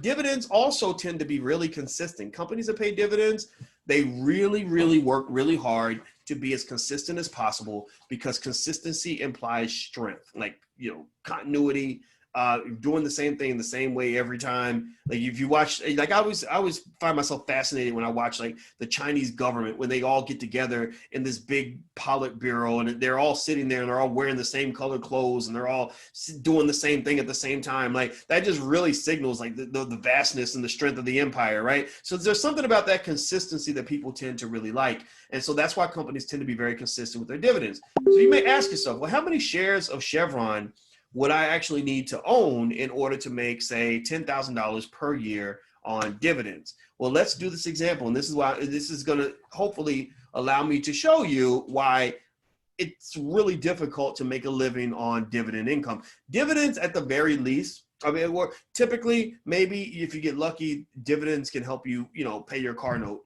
Or maybe if you're really lucky, maybe help you pay like one big bill, like your mortgage or something like that. I don't really know how easy it is to live off dividends. Maybe your kids will be able to live off dividends, because you're going to, and if I hope I can convince you to do this, you're going to be accumulating shares of stock right now so that 20, 30, 40, 50 years from now, they'll actually have substantial dividend income that's high enough for them to live off of. You may not be in that position now. So let's look at the annual dividend for Chevron for 2019. You take 119, you multiply by 4. Remember, it's a quarterly dividend, so you get $4.76. Well, the current price per share of Chevron stock right now is $87.38. That's the price as of today. So if you want to figure out how many shares you need in order to make $10,000, you would, and you can look at this video later if this particular equation doesn't make sense to you, but I don't want to get too mathematical. Don't worry, don't let the math scare you. But you would take $10,000 divided by $4.78 per share. You'd have to have 2,092 shares in order to make $10,000 a year in dividends. Well, how much do 2,092 shares of Chevron cost? Well, that's $182,803. That's a lot of money, right? Most people can't afford that. right? And it's only $10,000 a year. So you might say, well, man, dividends suck. Like, who cares about dividends? Like, geez, I got to come up with $182,000 in order to make 10 grand a year. A lot of you may not be in that position, but that's okay. So let's keep going. So I'll say this. If you're talking about trying to make money, remember, making money is not the same as building wealth. Making money is not the same as building wealth. Making money might be a process, part of the process for wealth accumulation, but making cash is not the same as building wealth. If your goal is to really make cash, you want to sort of figure out what mechanisms, what economic mechanisms will help you make cash. So for example, if I have rental property, maybe I make cash because I get cash flow from the property. Or if I run a business, if I invest the time that it takes to get really good at running a business, perhaps I can take my human capital, my time, my labor, and apply that to something that will generate substantial amounts of money. If you really want to make more money, I swear by this. I put this on my mama. If you really want to learn how to make money, go spend a significant amount of time just obsessing yourself with learning how to run a business. Like, just get into a group or a class and where all they talk about is running businesses and business ideas and how to structure a business idea and what that looks like. And eventually good ideas will come and opportunities will come, especially if you're in a group. And you'd be amazed at how quickly you can accelerate your income by running a business. In fact, if you're, for example, if you're like the millions of people that are stuck with a ton of student loan debt, some people ask me, well, should I pay my student loans before I start investing? I say, no, I don't think you should. If your student loans are big and bulky, like a lot of people, I don't really think that it's worth wasting decades of your life paying the government back before you start doing what you want to do. Why not go out and start a business and make a lot of money, and then you can go back and deal with your student loans? The interest rate is not that high. So I'm not telling you what to do, but I can tell you that that's what I did. I didn't even think about my student loans until I had enough money where the student loans were not an issue anymore. I wasn't going to nickel dime my way to paying back Uncle Sam all this money when I shouldn't have owed him that much money anyway, because education is way overpriced. That's why we created the Black Business School, because it shouldn't cost you $100,000 to go to college anyway. So going back to dividends are not as great as you might think. But let's go deeper. Let's talk more about this. So let's talk about Ford Motor Company. Ford's a very popular stock because it's a very cheap stock. It's $6.59. It's a company everybody knows about, and it has one of the highest dividend yields in the entire automotive industry, 9%. Now, this company's been through a slump since the start of COVID, but speculators love Ford. A lot of speculators have started investing in the stock market through things like the Robinhood app because of, because they just have nothing to do. So they're all sitting on Robinhood, using the stock market like a casino. But Ford is seen as what you might call a cyclical company. When the economy is doing well, people sell more cars. When the economy is doing poorly, they don't do as well. So here, let's look at Ford's 2020 performance. So Ford, red is bad, green is good. So this is all red, which means that in 2020, Ford has just been a crappy stock for the most part. If you own Ford at the start of the year, you've lost some money. It hit damn near rock bottom. I mean, I don't know what happened here. I got to go look at this one because this is kind of crazy, right? But basically, this is year to date, YTD. That's what it stands for, which means that if you go back here, this is January 1st. So around the start of COVID, Ford hit almost nothing. Since that time, it's done better. And this is a 5-year look at Ford. If you go back 5 years, you'll see Ford has been a company, in terms of a share price that just really hasn't participated in the upward momentum of the market. And this is what's also true too. Even though I can tell you that the entire stock market has done really, really well the last 5, 10, 15, 20 years, that does not mean every individual stock has done well. That's why when you think about investing, you typically want to think in terms of portfolios. You want to think in terms of groups. You want to think about stocks the way you think about animals in the Serengeti, right? Animals don't run individually in the Serengeti. You got herds. You got herds of elephants. No two elephants are alike, but elephants are different from zebras, right? So then you have a pack of zebras, you have a pack of rhinos, right? So stocks are like that, right? So every individual company is like an individual elephant or an individual giraffe or an individual zebra So you know which category it belongs in, but you know that no two giraffes are alike. So no two companies are alike, but different companies fit into different categories. So Ford fits into the category of the mature company. They fit into the automobile industry, right? So when you're looking for ways to measure Ford's performance, you tend to compare it to other companies that are in the same industry that have gone through the same thing. So now here's what's interesting, right? So if you go way back though, if you're a long-term investor in Ford, you actually made money. If you started investing in Ford I'm talking about way, I mean, you got to go way back. But if you go back to the 80s and the 90s, if you start investing in Ford, it actually turns green again. So that's really interesting to see, right? So it's not all red. It's just a lot. Perspective is huge here. So what do the analysts have to say about Ford? Well, let's look at what the analysts say. Well, 15.8% are saying buy, so that's a very small percentage. 73% are saying hold it. If you have it, just keep it. Don't buy anymore, but you don't have to sell it. 10.5% are saying sell. Down here, they have what the bulls say. And then if you were to scroll over, you see what the bears say. So you can read all this. As an investor, you can read all this to decide if you're ready, if you're about that life, so to speak. If you're ready to take on the life of a Ford investor, this is information you can consume. And then also with Robinhood, they have something called Robinhood Gold. And if you have Robinhood Gold, if you make that subscription, you can get access to additional research reports. I don't know if they're necessary, but they are available. So let's look at the dividend history of Ford. So Ford's dividends are smaller than Chevron, but the stock price is smaller. Remember, Ford is a $6.93 stock, whereas Chevron was an $87 stock, right? So of course, the stock is, about 1/12 of what the other stock was. So the dividend is going to be a lot smaller.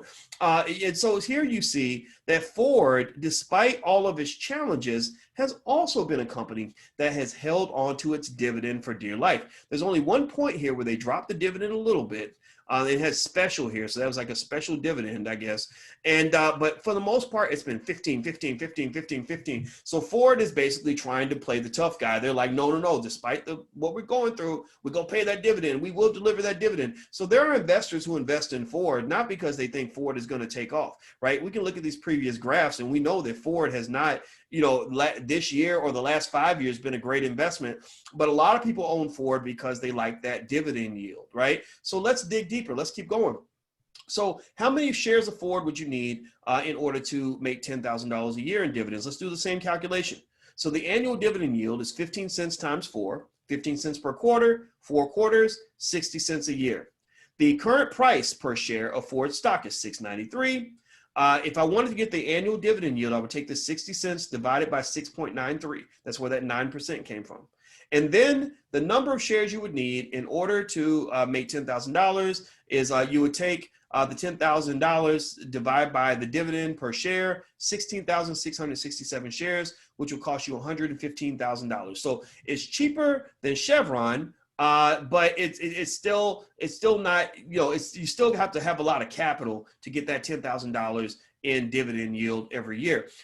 So it probably won't give you as much in terms of capital gains, though. That's another little issue with Ford. Ford is not a growing stock. Capital gains are what you get when the value of the asset actually goes up. So if you're analyzing stocks and you're looking at a Ford and you look at the past and you just see red, that means the company hasn't been growing very much. And it doesn't necessarily imply that you can predict the future, but it does kind of say something about maybe the stage that the company's in. Like, okay, this is not a growth stock. This is not a stock that's going to be a high flyer. So why would somebody own it? Well, maybe they own it because of the dividend yield. Some of you may be in a position where you want to plop down, 50,000, 30,000, 100,000 or whatever, and get that dividend yield. And I'm actually going to dig a little deeper and show you another way that people make money from stock that can supplement the dividend yield. So the dividend yield is solid and the price is low. So a lot of people may like the fact that Ford has a low price, but here's why that doesn't matter as much anymore. It used to matter. It used to matter if a stock price was low.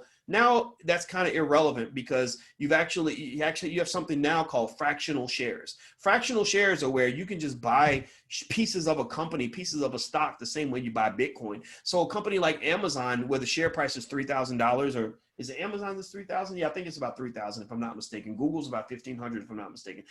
You don't have to come up with $3,000 to get on the Jeff Bezos train, right? You can actually buy, $20 worth of Amazon or $100 worth of Amazon, right? And when the share price goes up, then your investment goes up proportionate to the share price. So, this idea of, okay, I'm going to buy this cheap little stock instead of this high price stock, that really is kind of an old-fashioned sentiment. You really don't have to do that anymore. You can just buy fractional shares on most of these little apps. So what's the next question you may ask? This is related to the previous question about dividends.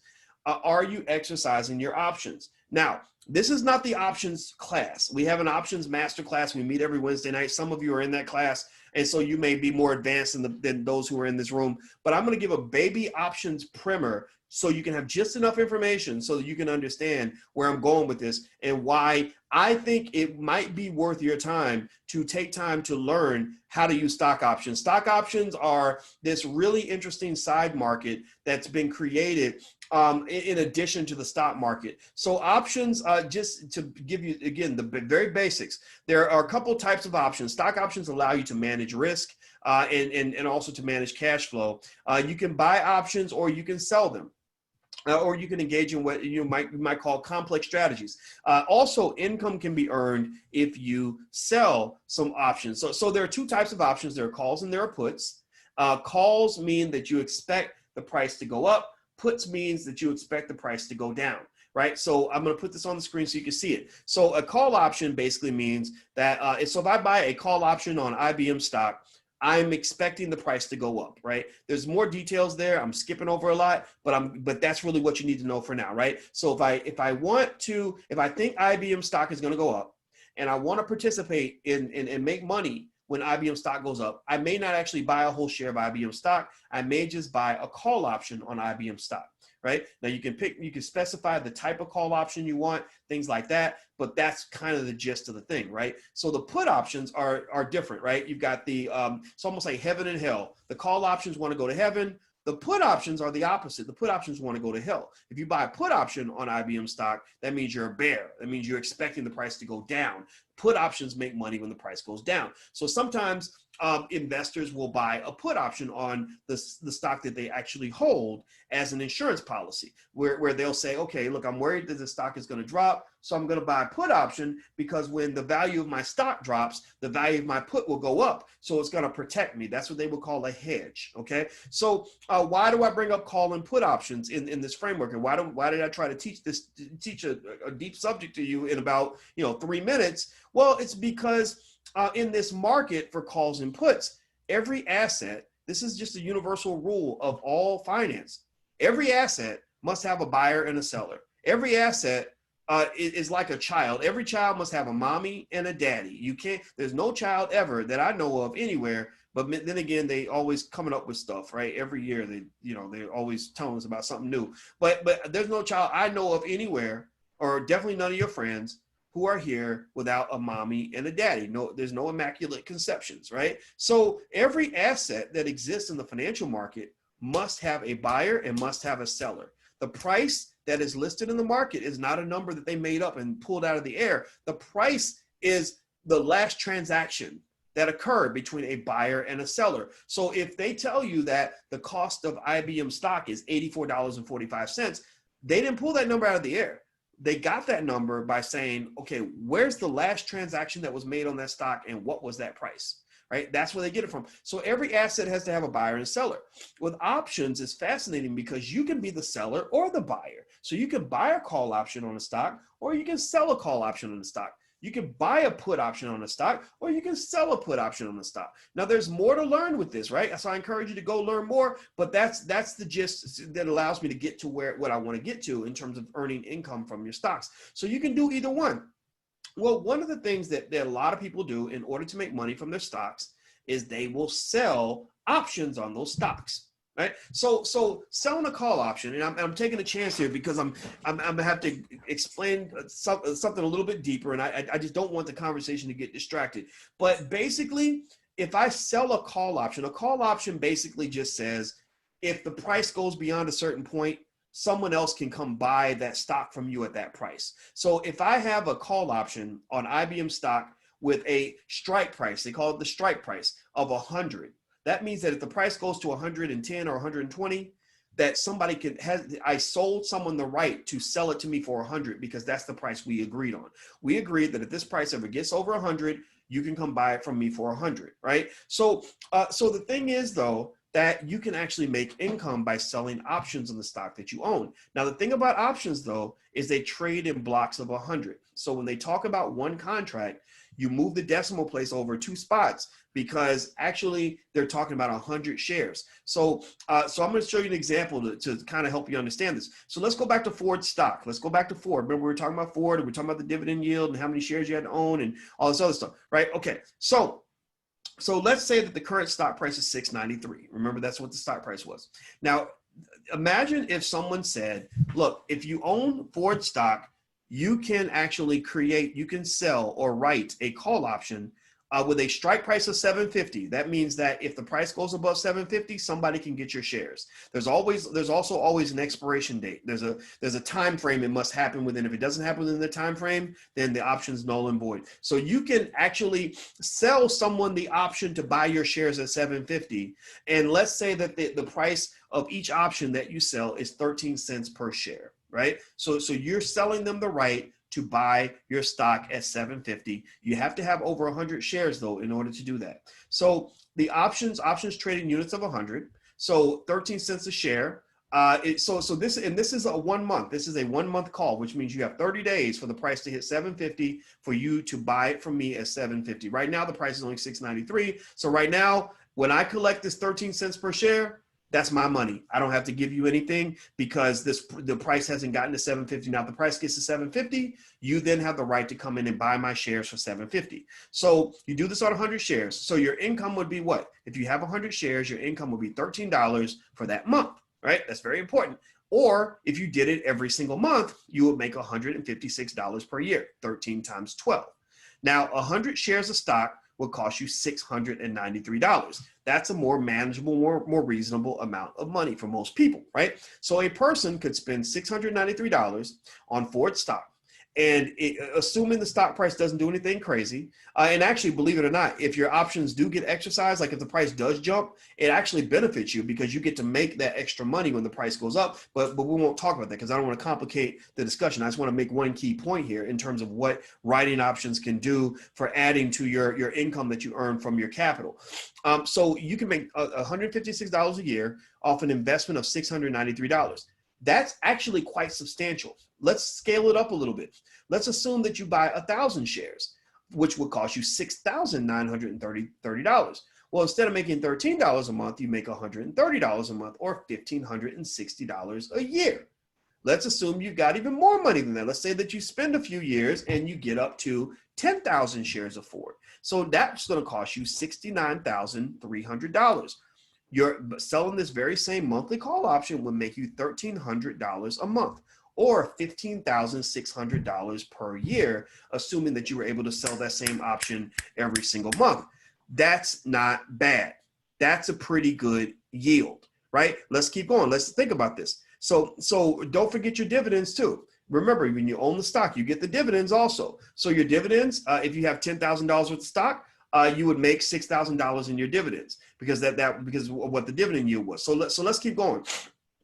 And actually, sorry, on 10,000 shares. So they should not, sorry, scratch that. You know what? There's one little tiny typo here. I put a dollar sign in front of the 10,000. It shouldn't be $10,000. It's 10,000 shares. Okay, so sorry about that, guys. I will change that. In fact, I hate that. I hate those little stupid mistakes. So I'm going to change that right now. Give me a yes or no in the chat if you're following this.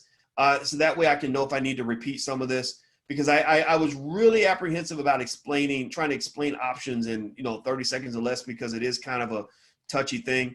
But I just felt like this was so important to cover that I just said, you know what, I'm gonna go ahead and wing it. So give me a yes if you're following this. So let me see. Let me look in the chat here. Okay, I see a lot of yeses. Okay, good. Okay, most of it. Okay, so Vivian, if you're getting most of it and not all of it yet, just know that because you're here, you actually have access to this recording. So you can go in, and you don't just have it for now, you have it for the rest of your life. Like you can actually share it with anybody all your family members or whomever. So don't think you have to consume all of this right now. So let's go back onto the chart and let's do this again.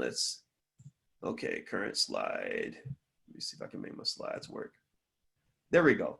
Okay, so $6.93 is the price of your shares. Your option premium is 13 cents per share. You have 100 shares.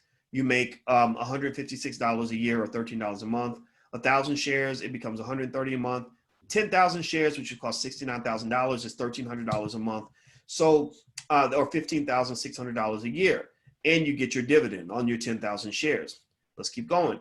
So let's do a recap. So if you own 1,000 shares of Ford stock, you can actually make, and that's, shoot, Boyce. It's actually not 1,000, it's 10,000. I'm sorry. Shoot, let me fix that. Okay. And I went through these slides so many times. It makes me so mad when I miss something. Okay, so hold on. Give me a second. Let me reshare.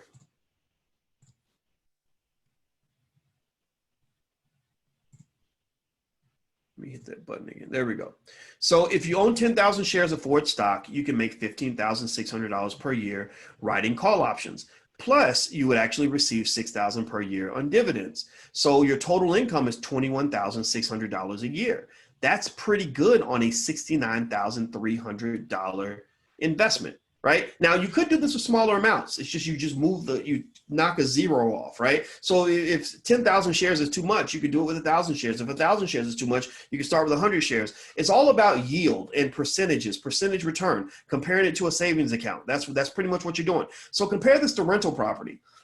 Do you know of any rental property where you can make $21,600 a year off a $69,000 investment? No, Alicia and I'm going to go full disclosure here. Alicia and I bought a condo in Chicago that we rent out. It cost $110,000 to buy it. And that's the one-time investment. And we make about $1,800 a month before expenses, right? After expenses, it might be $500, $400 a month. Right. So even if you assume it's $1,000 a month after expenses, that's $12,000 a year. So that's what they call the cap rate, where you take out the expenses and all this other stuff and you measure how much money you get from the investment. So even on rental property, I don't know. I'm going to just say this, that there are a lot of stocks where I would argue that you could actually do better in buying stocks and writing call options than you could by actually taking that money and buying property. Now, I'm not saying that you should only invest in stocks, though, because you want to diversify. You want to have your money in all the major asset classes. You want to own some property just because the stock market, you don't want to have all your money in the stock market. That's the big mistake. But really, there is no rental property I can think of where you can make $21,000 a year off a $69,000 investment. Or if you double that, imagine buying an apartment building for $138,000 and making $42,000 a year, and that's after expenses. I mean, that's an insane ROI. And this is just Ford stock. There are other stocks that actually work better. So the average ROI on rental property, if you want to know, it's about 10 to 15%. But you remember, when you own property, you have to be a landlord. You can earn options income from your laptop. You don't actually have to go buy anything. You don't have to deal with tenants. You don't have to evict anybody, none of that stuff. You don't have to pay a property management company to come fix your toilets. None of that. You literally can just earn the income by writing the call options. And so one of the ways that, and since we're all in this class together, I can share with you, one of the ways that I make income is actually, I have a bunch of stocks I buy. Do I care if they go up or down? Yeah, I do. But you know what? I'd rather write the option on the stock. At that point, I don't have to care if it goes up or down. I'm selling the upside to somebody else. You can go gamble and speculate with your money. I'll sell you this option, but I don't want to gamble. I like the surefire money. Right? So it's not to say that it's foolproof, not to say that it's perfect. It can, get interesting and weird sometimes, but for the most part, writing call options is a great way to make money on your stock without actually having to sell it. You can also borrow against the stock, which we'll talk about that a little bit later, but that's another way that people can make money off their asset without actually having to sell it. So let's keep going. So question 4, what's your long-term plan for the stock? What are you trying to do with the stock? There are different philosophies when it comes to investing. I run into a lot of people who have a very, get it and get in and get out kind of mindset. And I'm not here to tell you that any of those mindsets are incorrect. I'll just say that you have to at least understand there's a difference between trading and investing, right? Trading is get in, get out, buy low, sell high, move.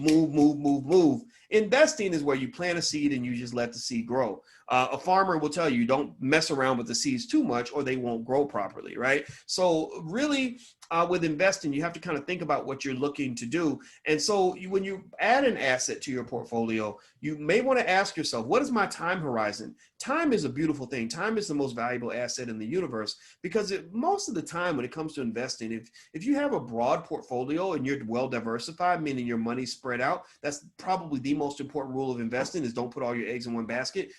You do another type of diversification, which is what they might call temporal diversification, or diversification across time. The longer you wait, and I don't care what era you're investing in the stock market. I don't care if you're investing in 1922 or 1942 or 1982. If you wait out the storm, the sun always came back out. The sun always rises again. You could be in the middle of the Great Depression when people are jumping off buildings and losing everything. But if you waited it out, you actually found that people made a killing during the Depression. The Kennedys made all their money during the Great Depression. Jeff Bezos made $30 billion during the pandemic. People made a killing during the market crash of 2007. Time is just this beautiful equalizer that kind of smooths it all over. So if you're a person who's got a bunch of investments in your 401k and you see that oh my God, the market crashed, all these terrible things happen, stocks plummeted by 25%, and the media is feeding you all this fear, like, oh my God, it's the end of the world.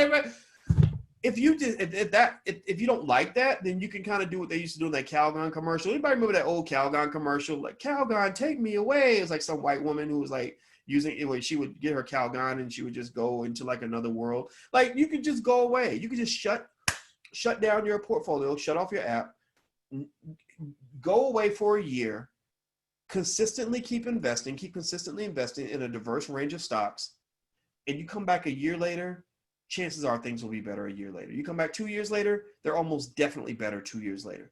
With COVID, everybody freaked out. And I just said, okay, well, I'm a long-term investor. I don't care. I kept buying stocks all through COVID, the whole time from the very beginning. Go back and watch videos that I did. I talked about this, right? The whole time I was like, oh, I'm just buying. Oh, this is great. Oh, this is so cheap. Oh, look at that. Wow, Disney, that's a great company. So you mean to tell me Disney used to cost $85? Now it's only $50? Oh, well, let me get some of that, right? And I just bought.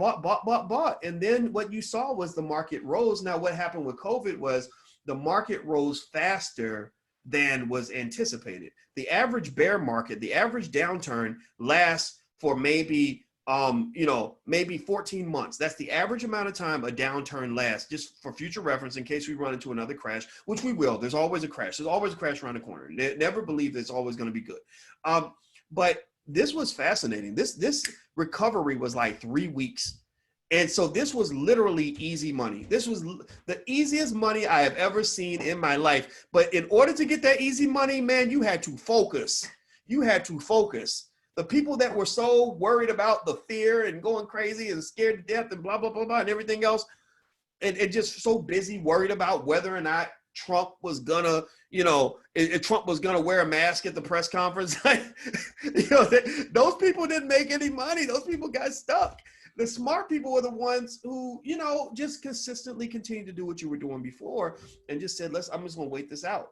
And those people made an absolute ton of money. In fact, if you're in that category, say something in the chat. Say that happened to me. Say yes or something in the chat so that other people can see that this does actually work. Kimberly, what happens in the crash? Does all the money disappear? No, the valuations just drop. It's not quite an illusion, but it's a lot like an illusion. It really is a lot like an illusion. Let me think about it like this. And this is it. I think I'm really good at actually seeing stocks in a way that's very unique that you're not going to see in a textbook or something. Because I've been thinking about this stuff at a high level for a very long time. So you just get these interesting interpretations in your head. You can think about owning. Imagine if some of you own homes, right? So imagine if you're a homeowner, right? And you have some idea probably of what your house is worth, right? You know if you live in a $200,000 house or a $100,000 house or a $300,000 house, you have some idea of approximately what you might be able to get if you sold that house today.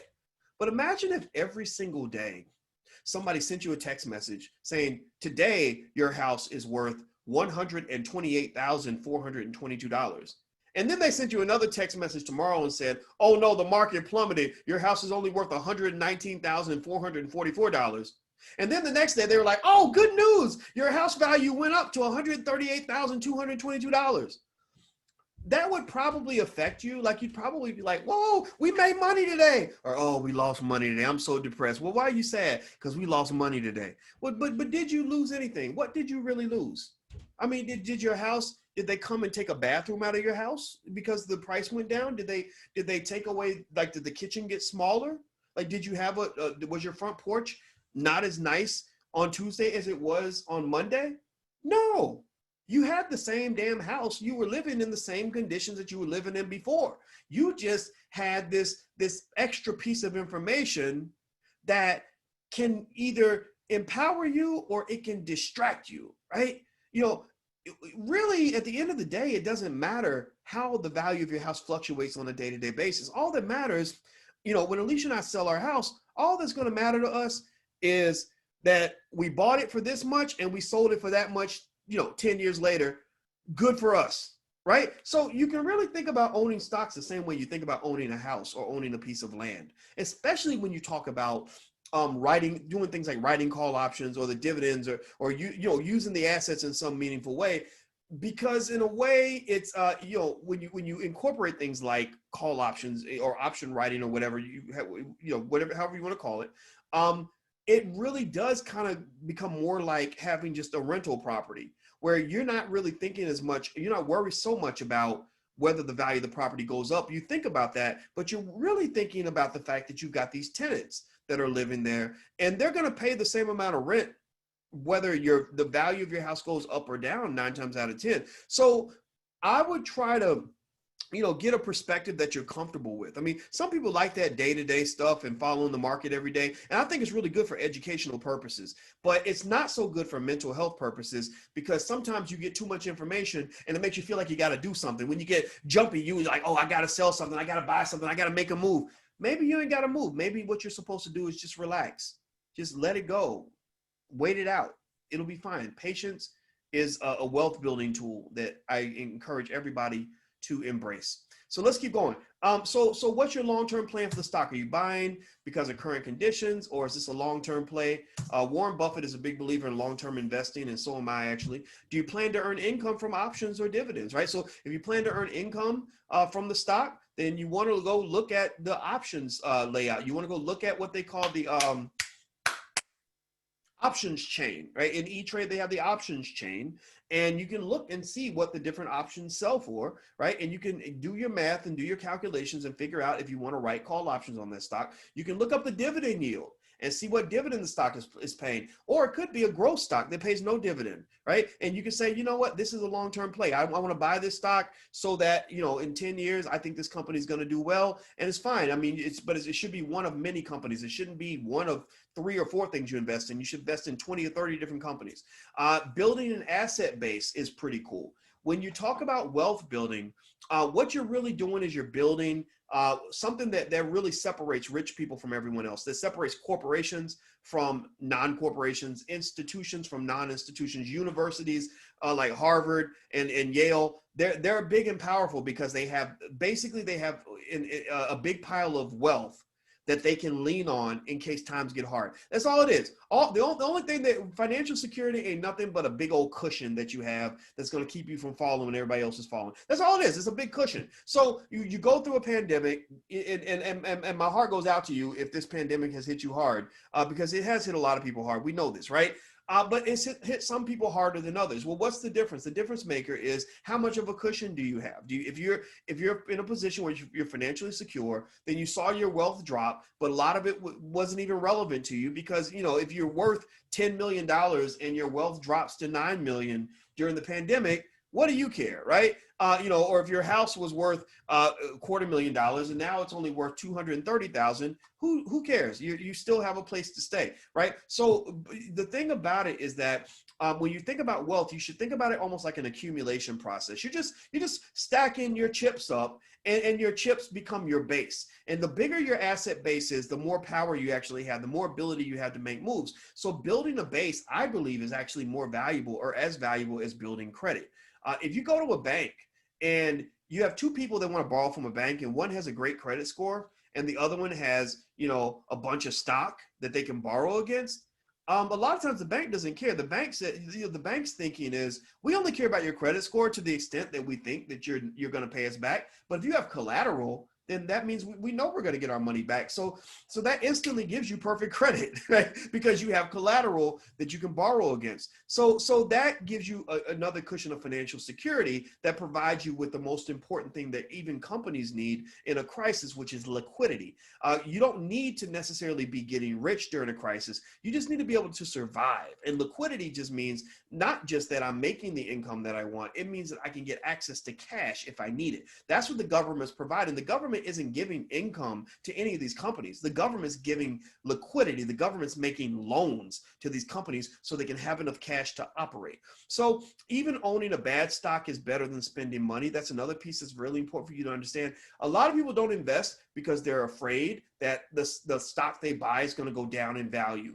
That's the weirdest, silliest reason I've ever seen not to invest. And the reason I think that's silly is because it's sort of like saying, okay, well, if you don't invest your money, what are you going to do with it? Well, I'm scared that my stock will go down in value, so I'm just going to spend my money.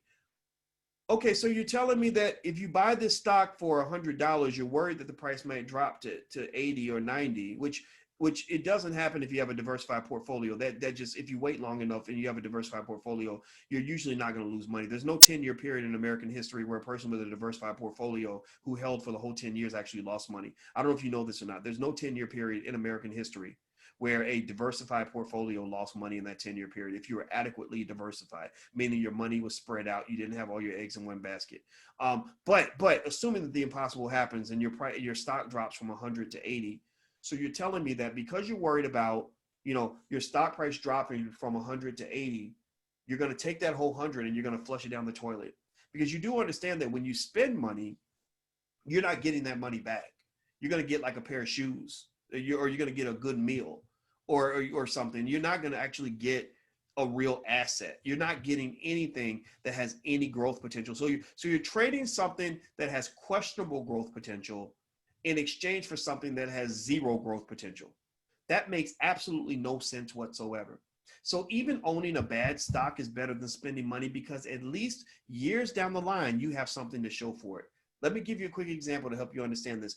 Imagine if you had a time machine and you could go back and get all the income you've earned over the last decade, right? All the money you've earned over the last decade. And I said, I'm going to give you 20% of all the money that you've earned over the last decade. How many of you would instantly be in a higher tax bracket, in a much stronger financial position if I just gave you 20% of the money that you've earned over the last decade? How many of you, if I gave you 20% of all the money that you've made over the last 10 years, would be like ecstatic about that? Yeah, I see a lot of yeses, right? And that's because we waste so much money when all you do is spend and you don't invest. You're flushing so much money down the toilet. So just having something to show for it, just, even a bike that's riding on flat tires will get you further than trying to crawl or trying to walk or sitting still. Right? So that's why I say even owning a bad stock is better than spending money. You want to have ownership. You want to have a chance to be in the game. That's what gives you the shot to win the game. So here's another thing. This is really interesting. Perspective is everything. Your time horizon is everything when you're looking at a stock. Every stock looks different depending on which angle you look at it in. So look at American Airlines. I own some American Airlines. I own a lot of American Airlines because I believe the airlines are going to do better after the pandemic. But that's my personal belief. That's because the airlines are cyclical. I believe that the airline industry is in a campaign right now to convince people that it's safe to fly. There's an MIT professor who came out and said that the odds of catching COVID on a plane is 1 in 4,500. The CEO of Frontier Airlines at the same time came out and said that not one single passenger anywhere on any of our flights has caught COVID from on a plane. They said that 27 out of thousands and thousands of people, 27 of them had COVID, and they traced back. They did the contact tracing because they got the phone app, so they can now pretty much know your whole life. They know where you're at all the time, right? And they said not one single one of those people caught the virus on a plane or infected anybody else on a plane, right? So I believe that one day the airlines are going to be safe again, people are going to start flying again, and these prices are going to go up. So that's why I own American Airlines. But let me just show you how the way you see a stock the time horizon you look at can change how you view that stock. So if you look at American Airlines over the last 5 days, it's a great investment. 3.8% in a week. That's pretty good. Good job, boys. Woo-hoo, yahoo, what a great investment. But then if you look at the last 5 years, oh man, it goes red again. It's a terrible investment. Oh, that's garbage. Look at that. Oh, that's crappy. It was as high as 60, and now look at the stock.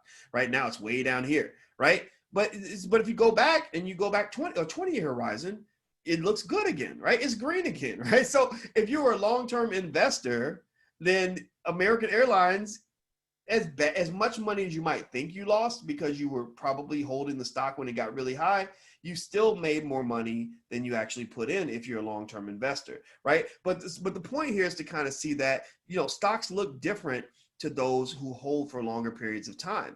And so the conclusion on time horizon is very basic. Number one, don't focus on individual stocks.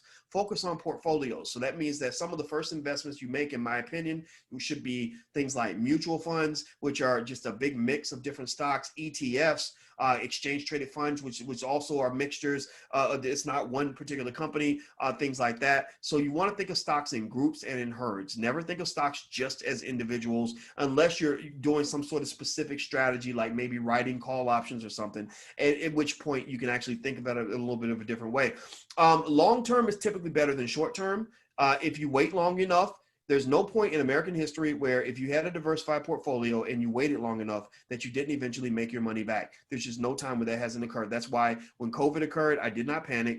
For some reason, sometimes I think we get trapped in the moment and we don't have enough vision to understand that this too shall pass. So, some of us threw away a lot of our wealth during COVID for the same reason that a 17-year-old might, commit suicide because their girlfriend broke up with them, right? And you want to tell the 17-year-old, like, no, look, there's other fish in the sea. It's going to get better. But sometimes if they're trapped in the moment, they can't see, the long horizon, right? But investors that can see the long horizon, people that tend to make a lot of money tend to have things that a lot of us don't have, like they have patience, and they have perspective. They have the OPP, right? So you got to be down with OPP. They have patience and perspective, and they see opportunities. So opportunities, patience, and perspective. I swear I just made that up just now. I don't know if y'all think I'm witty or raunchy, but seriously, if you're down with OPP, you understand what opportunity looks like. Opportunity, unfortunately, in investing, opportunity tends to look like disaster, right? It really does. I hate saying it, but it's true. So if you understand what opportunity looks like, and you have patience, meaning you can wait out the storm, and you have perspective, knowing that this too shall pass, then 9 times out of 10, you're going to be in a better economic position than people who don't have those things, people who can't see opportunities. In fact, they say the word poor stands for passing over opportunities repeatedly, right? So people who can't see opportunities, people who have no patience. These are people that seek instant gratification. Those people don't tend to do well. Also, people that don't have perspective. They get caught in the moment. They get caught in whatever the latest fad or trend is, and they can't see long-term. Those people don't tend to do well. So get down with OPP if you want to be a good investor. All right. So let's keep going. So always keep things in your proper perspective. I mentioned that. Now, the next question you want to ask yourself is this. This is from the Dr. Boyce method. This is not in any textbook. This is something I created specifically for you, is ask yourself when it comes to investing, are you chasing waterfalls? Are you chasing waterfalls? Now, I got this picture of TLC because that's my favorite group of all time. There's actually another girl group called the Royal Mix out of Philadelphia. They're my other favorite female group, but TLC was one of my favorite groups of all time. And this one on the far right, and some of you may or may not know this, but this is my cousin Tiana, and her name is Tiana Watkins. And the way we're related, she doesn't even know we're related. Somebody asked her, they asked her on Twitter, they said, is Dr. Boyce Watkins your cousin? She said, no. And I was like, oh, okay, cuz. No, actually, our grandfathers are brothers. So that's how we're related. Her grandfather's name is Sam. My grandfather's name is Matt. And Matt and Sam are brothers. Now, they had a lot of kids, so it's not like she would ever invite me to the house for dinner, but that is my cousin. It's one of my favorite groups. So in investing, one question you may ask yourself is, are you chasing waterfalls? People get killed chasing waterfalls, using the stock market as a casino. They are in and out, just doing a lot of crazy day trading and risky stuff. Now, I'm not telling you not to do it. I'm not telling you that you can't or shouldn't participate. I'm just telling you that in those situations, it's just really important that you just know what it is. that you understand this is not investing and that this is risk, right? But it's okay, right? We've all gone to maybe Vegas or Atlantic City at some point, and as long as you know what it is, it's okay. The problem is, it's like love and relationships. Like, I don't judge people's relationships as long as you know what it is. Where do people get their feelings hurt? When you think it's one thing and she thinks it's something else, right? And then next thing you know, people are confused, right? So with day trading, things like that, most of the theories say that day trading just causes you to churn through your portfolio. You end up losing. There's a good chance you can lose money, although some day traders make money. That's why it looks so good. It's a lot like those we've been talking a lot about those not susus. They're not susus. Blessing looms. They call them susus, but blessing looms are not susus. The looms are those little flower things where somebody's a fire and an earth and a water, and you got to bring in two people. Honestly, those are pyramid schemes. Those are actually defined as pyramid schemes by the government. Those are illegal. But if you're participating in it, I'm not judging you. I hope you're making a ton of money. Just know that those things are designed to ultimately fail, though. So somebody's going to get left holding the bag. I just hope it's not you, right? So the thing is, though, these are some of the things that tend to sort of circulate online. People get excited about day trading. They get excited about these looms, and those are not investments. That to me is desperate people chasing waterfalls, or people that haven't really had a chance to invest in financial literacy or have chosen not to, who are trying just whatever method they can to make a little bit of money. So IPOs, here's another waterfall people chase. A lot of people love to chase IPOs. IPO stands for initial public offering. Initial public offering is when a company first initially releases its stock to the public. IPOs are typically not that great of an investment. I know that they seem to be a big deal. They tend to hype them up. The media will talk about an IPO that doubled on its first day. It looks like something you want to be involved in. Sometimes it works, but IPOs are not that much better than regular investments. I'm going to show you in a chart why. Another one is penny stocks. A lot of people love penny stocks. Well, why? Well, why would you love a penny stock? Oh, I get it. Because you can buy it for a nickel and maybe the price goes up to $1. You've 20-folded your money. It doesn't usually work that way. I'm going to explain why. Also, tips from friends. When you have a friend that says, oh, I know of a good stock, they don't. Most of the time they don't. Now, maybe a friend in this class might be able to give you some good tips because they're doing some of the techniques that we talked about earlier. But for the most part, no, they just, a tip from a friend, come on, whatever. Companies in the middle of bankruptcy proceedings like Hertz. I bring up Hertz because Hertz was a company that everybody was talking about. Hertz was a company that just shot through the roof, but Hertz is going into bankruptcy proceedings, which is why most experts tell you not to invest in Hertz. Also, a lot of people think that if a stock goes way up, it's going to come way down, or if it goes way down, it's going to go way up. And that's just not true. There is no sort of connection. There's not a very strong, predictable connection between what a stock has done in the past and what it's going to do in the future. There are a few exceptions, but for the most part, that's not true. So let's look at IPOs. Jay Ritter at University of Florida, who's known for IPO research, basically showed that if you look at the 5-year horizon on IPO investments, most IPOs don't make money. Most IPOs plummet after that first day. Now, the first day, if you can get in before the IPO gets released to the public, sometimes you can make a little bit of money. But if you get in after, like if you see that there's some company that just took off on the IPO day and you say, oh, let me go buy that stock. Well, you have a huge probability, more than 50% chance that you're going to lose your shirt on that stock. You're going to lose a lot because that initial hype eventually wears off when reality sets in and the world falls out of love with that stock and you end up in this less than 50% category. Now, negative 50% to 0%. So these people still lost, just not as much. So all the people that lost money are here. That's about 5,500, 5,600 people that lost a lot of money here. The others are along the spectrum. So there are a few that did well, but when you get to the extremes, the numbers get much smaller. So IPOs are not typically a great investment. Now, not all IPOs are terrible, though. There are some IPOs that do better than others. So this one here, this big, long sucker, this big, gigantic blue thing is the consumer staples category. Well, what's consumer staples? Consumer staples are like basic everyday things that we all need, things that are sold by companies like Kroger and Target and Walmart. So for some reason, these IPOs tend to do well. Healthcare IPOs tend to do well. Financial IPOs tend to do well. So this is just a little chart to show you which kinds of IPOs on average do better than others. Now, moving on. So here's why penny stocks are an absolute nightmare, why you don't want to touch them with a 10-foot pole. Investing in a penny stock is like you know, some guy going to a strip club and having unprotected sex with a lady he met 25 minutes earlier. Like, you do something like that, you are asking for trouble, and I can't help you after a certain point. So here's so basically penny stocks are in what you call a very bad market. A very bad market meaning that it's really hard to trade. The transactions costs are really high. And what they measure, what they call the bid-ask spread, is insanely high.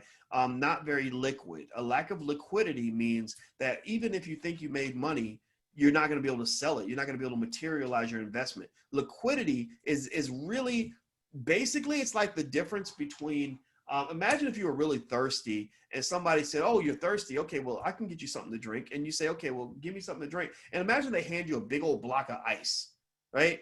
Well, you can't really drink ice, right? And if it's not hot enough to melt the ice, let's say you're in a room that's maybe, you know, 60 degrees. Well, if somebody gives you a big block of ice when you're thirsty, you might die of thirst, right? So you need someone to turn that ice into water. You need liquidity. You need somebody, you need the sun to come out. You need somebody to light a torch that's going to make that water turn or that ice turn into water. Well, the same thing is true with your investment. When you own a house or art or something that doesn't have a good, open, very, you know, highly traded market, you're dealing with an illiquid asset.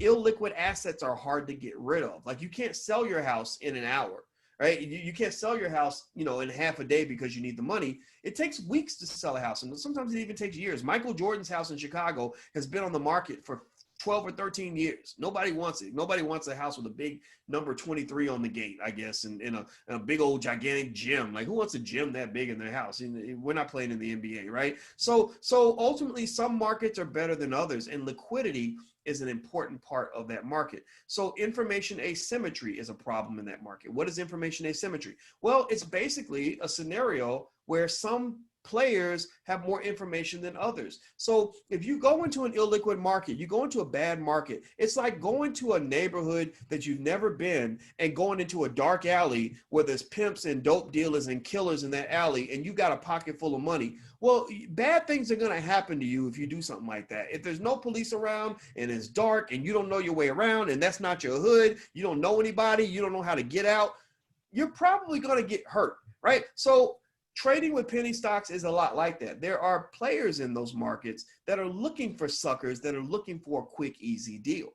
So they'll do pump and dump schemes. They'll go get other people to pump up the price of the stock and get you all excited. You'll go in and buy because the price is all pumped up. And then they'll sell when the price is high, right? 50 Cent, the rapper 50 Cent, almost got in trouble with the Securities and Exchange Commission for doing a pump and dump. He bought a penny stock. He advertised it on his Instagram. The price went way, way up. And then he sold after the price went way up. He almost went to prison for that. You can't do that. So it's not very well regulated. The Securities and Exchange Commission won't help you if you lose your money. So here's an example why penny stocks are just bad. Let's say Ethel buys $1,000 worth of a penny stock at 10 cents a share. And let's say the price goes up to 15 cents a share. So Ethel thinks she made a 50% return on investment. So Ethel's jumping up and down. She's excited. She's like, ha, ha, ha, this is great. That's why Dr. Boyce is stupid. Look at all this money I made. So then Ethel tries to do what's actually the difficult part of this transaction. She tries to go get her money out, right? Well, she can't unload that stock a lot of times because there may not be enough buyers. Remember, in any sort of financial market, you need buyers and sellers. Just like every baby needs to have a mommy and a daddy. So if you go, so going and trying to sell a bunch of units of a penny stock is like going to the club where there is a bunch of, you get there and there's, there's a bunch of other dudes and there's only like 2 women. Well, that's not going to make for a very enchanting evening, right? You're not gonna get a lot of action like that, right? So a liquid market is like the club that has a lot of people, a lot of different kinds of people, lots of different shapes and sizes, lots of activity going on, good security, the bouncers are there to make sure everybody's safe, the music's good, everybody can come in there and kind of get what they want, get whatever experience they're looking for. A penny stock market is like a dirty, nasty little hole-in-the-wall club in a town with over the population of 500 people, where there just isn't a lot happening there, and you're not going to have much in common with anybody. So a lot of trades aren't going to occur. So ultimately, I just want to encourage you. I'm doing all this to encourage you not to really look too deeply at penny stocks. So Ethel is going to have a problem because in order for her to sell her stock, she's going to have to keep dropping the price. In order to get a daddy for the mommy or a mommy for the daddy, she's going to have to keep dropping her price. And so this is the problem with illiquidity, is that when you have a market that's not liquid, you have to keep making price concessions to unload all those units, right? So ultimately, she doesn't earn hardly anything because the market's not very good. Now let's quickly look at Hertz, and then we're going to jump into the Q&A section of this conversation. So Hertz has become a very popular stock. Why is it popular? Well, if you look at the last 5 days, Hertz has done okay, right? There's some green here for the last 5 days. It went down a little bit today, but it's done well the last 5 days. But if you go back and you look at this year, Hertz has done terribly this year. It was over 20. And then you go even further out. I feel sorry for the people that bought Hertz when it was way up here. Hertz is an example of a time where a good company is just not a good stock. Hertz is a great company. I love Hertz. I use Hertz when I go rent cars in different cities. But Hertz is a company that is $19 billion in debt. And the reason you don't want to own Hertz stock is because equity holders, which are stockholders, which is what you would be if you buy stock in this company, you are what is called a residual claimant on the company's assets. When you buy stock, what are you buying ownership of? Well, if you're buying stock in Hertz, you're buying some ownership in the company's revenues. You're buying ownership in all the cars and buildings and all the assets they have. But you're not there by yourself. You're also in bed with the bank, right? So it's not just you there that's eating. The bank is there, and the bank eats first. The bankers eat first. The debt holders eat before the equity holders eat. So especially when there's not enough food at the table, the debt holders and the banks are going to say, look, you're not going to eat it all. You're going to starve. So with you being a residual claimant, you're like the little kid who gets to eat after everybody else eats, and there's not enough food to go around.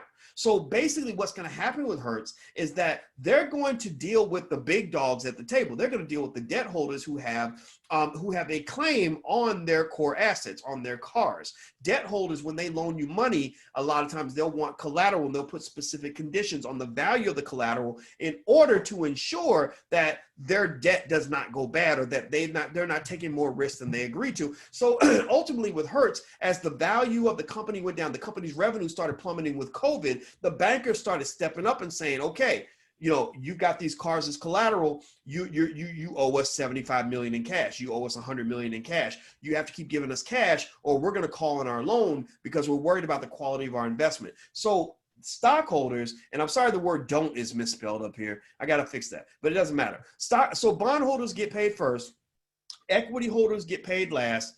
New shares are going to be issued to new people. So bankruptcy, here's the thing about bankruptcy that's really interesting. A lot of people think bankruptcy means that that the company's going to die. A lot of people think that when a company goes bankrupt, that the company's dead. That's not true. Bankruptcy is what they call a restructuring. Bankruptcy is when the company's just kind of going to the hospital, or it's like a baby. When a baby is a little bit sick in the hospital when it's born, they put it under the little light and in the little incubator and until the baby gets better. So basically that's what bankruptcy is. So Hertz is going to go, they're in bankruptcy court now. Eventually they're going to issue new shares to new people, and some of those shares are going to go to the bondholders. Your shares will be worthless. Your shares will die an ugly death. You will get holding the bag, or you will be left holding the bag, because what they're going to do is they're going to create a more efficient ship by pushing off the little people, so they can actually have fewer people on the ship, so they can get the ship right. So ultimately, and I'm going to skip this part because I want to answer your questions now. We'll go to number 6 tomorrow. So how about this? I'm going to start off with the questions in the private blog and answer these questions. The recording will be available tomorrow, Vanessa. I'm going to put this up. It's got a process and stuff like that. So tomorrow, first thing in the morning, I'll put it up there and it'll be available for you. Give me a yes or no if you've been following this, if this is making sense to you, if you feel right now that you know more about investing in stocks than you knew before you got here. I need some yeses. This is going to help me. This is going to help my self-esteem. I need to feel good about life right now. Okay, good. All right, excellent. Okay, so let me read some of your questions here. I'm looking at the private blog first. That's where I'm going to get the questions first, and I'm going to answer them in rapid fire succession, so that because we've been doing this for 2 hours, and I know that they actually say that people can only pay attention for about 45 minutes at a time, but this is an exception. So, but I'm not going to test you guys too much. I'm going to go ahead and answer as many questions as I can before we go. And the questions I don't get to, I promise I will answer them all. And so I will give you all access to the private blog, and I will answer every question until we are done. So Curtis asked, will you be talking about options or Forex at all? I'm looking to expand a little bit beyond stocks and bonds. We're not going to do options in detail in Forex in this class. We do have a Black Forex program in the Black Business School. You can feel free to talk to one of the specialists about that. Also, we do options every Wednesday night at 8 p.m. You can look at drboycemasterclass.com if you'd like to join that. We record everything, so all the recordings are there. I think it's a great program.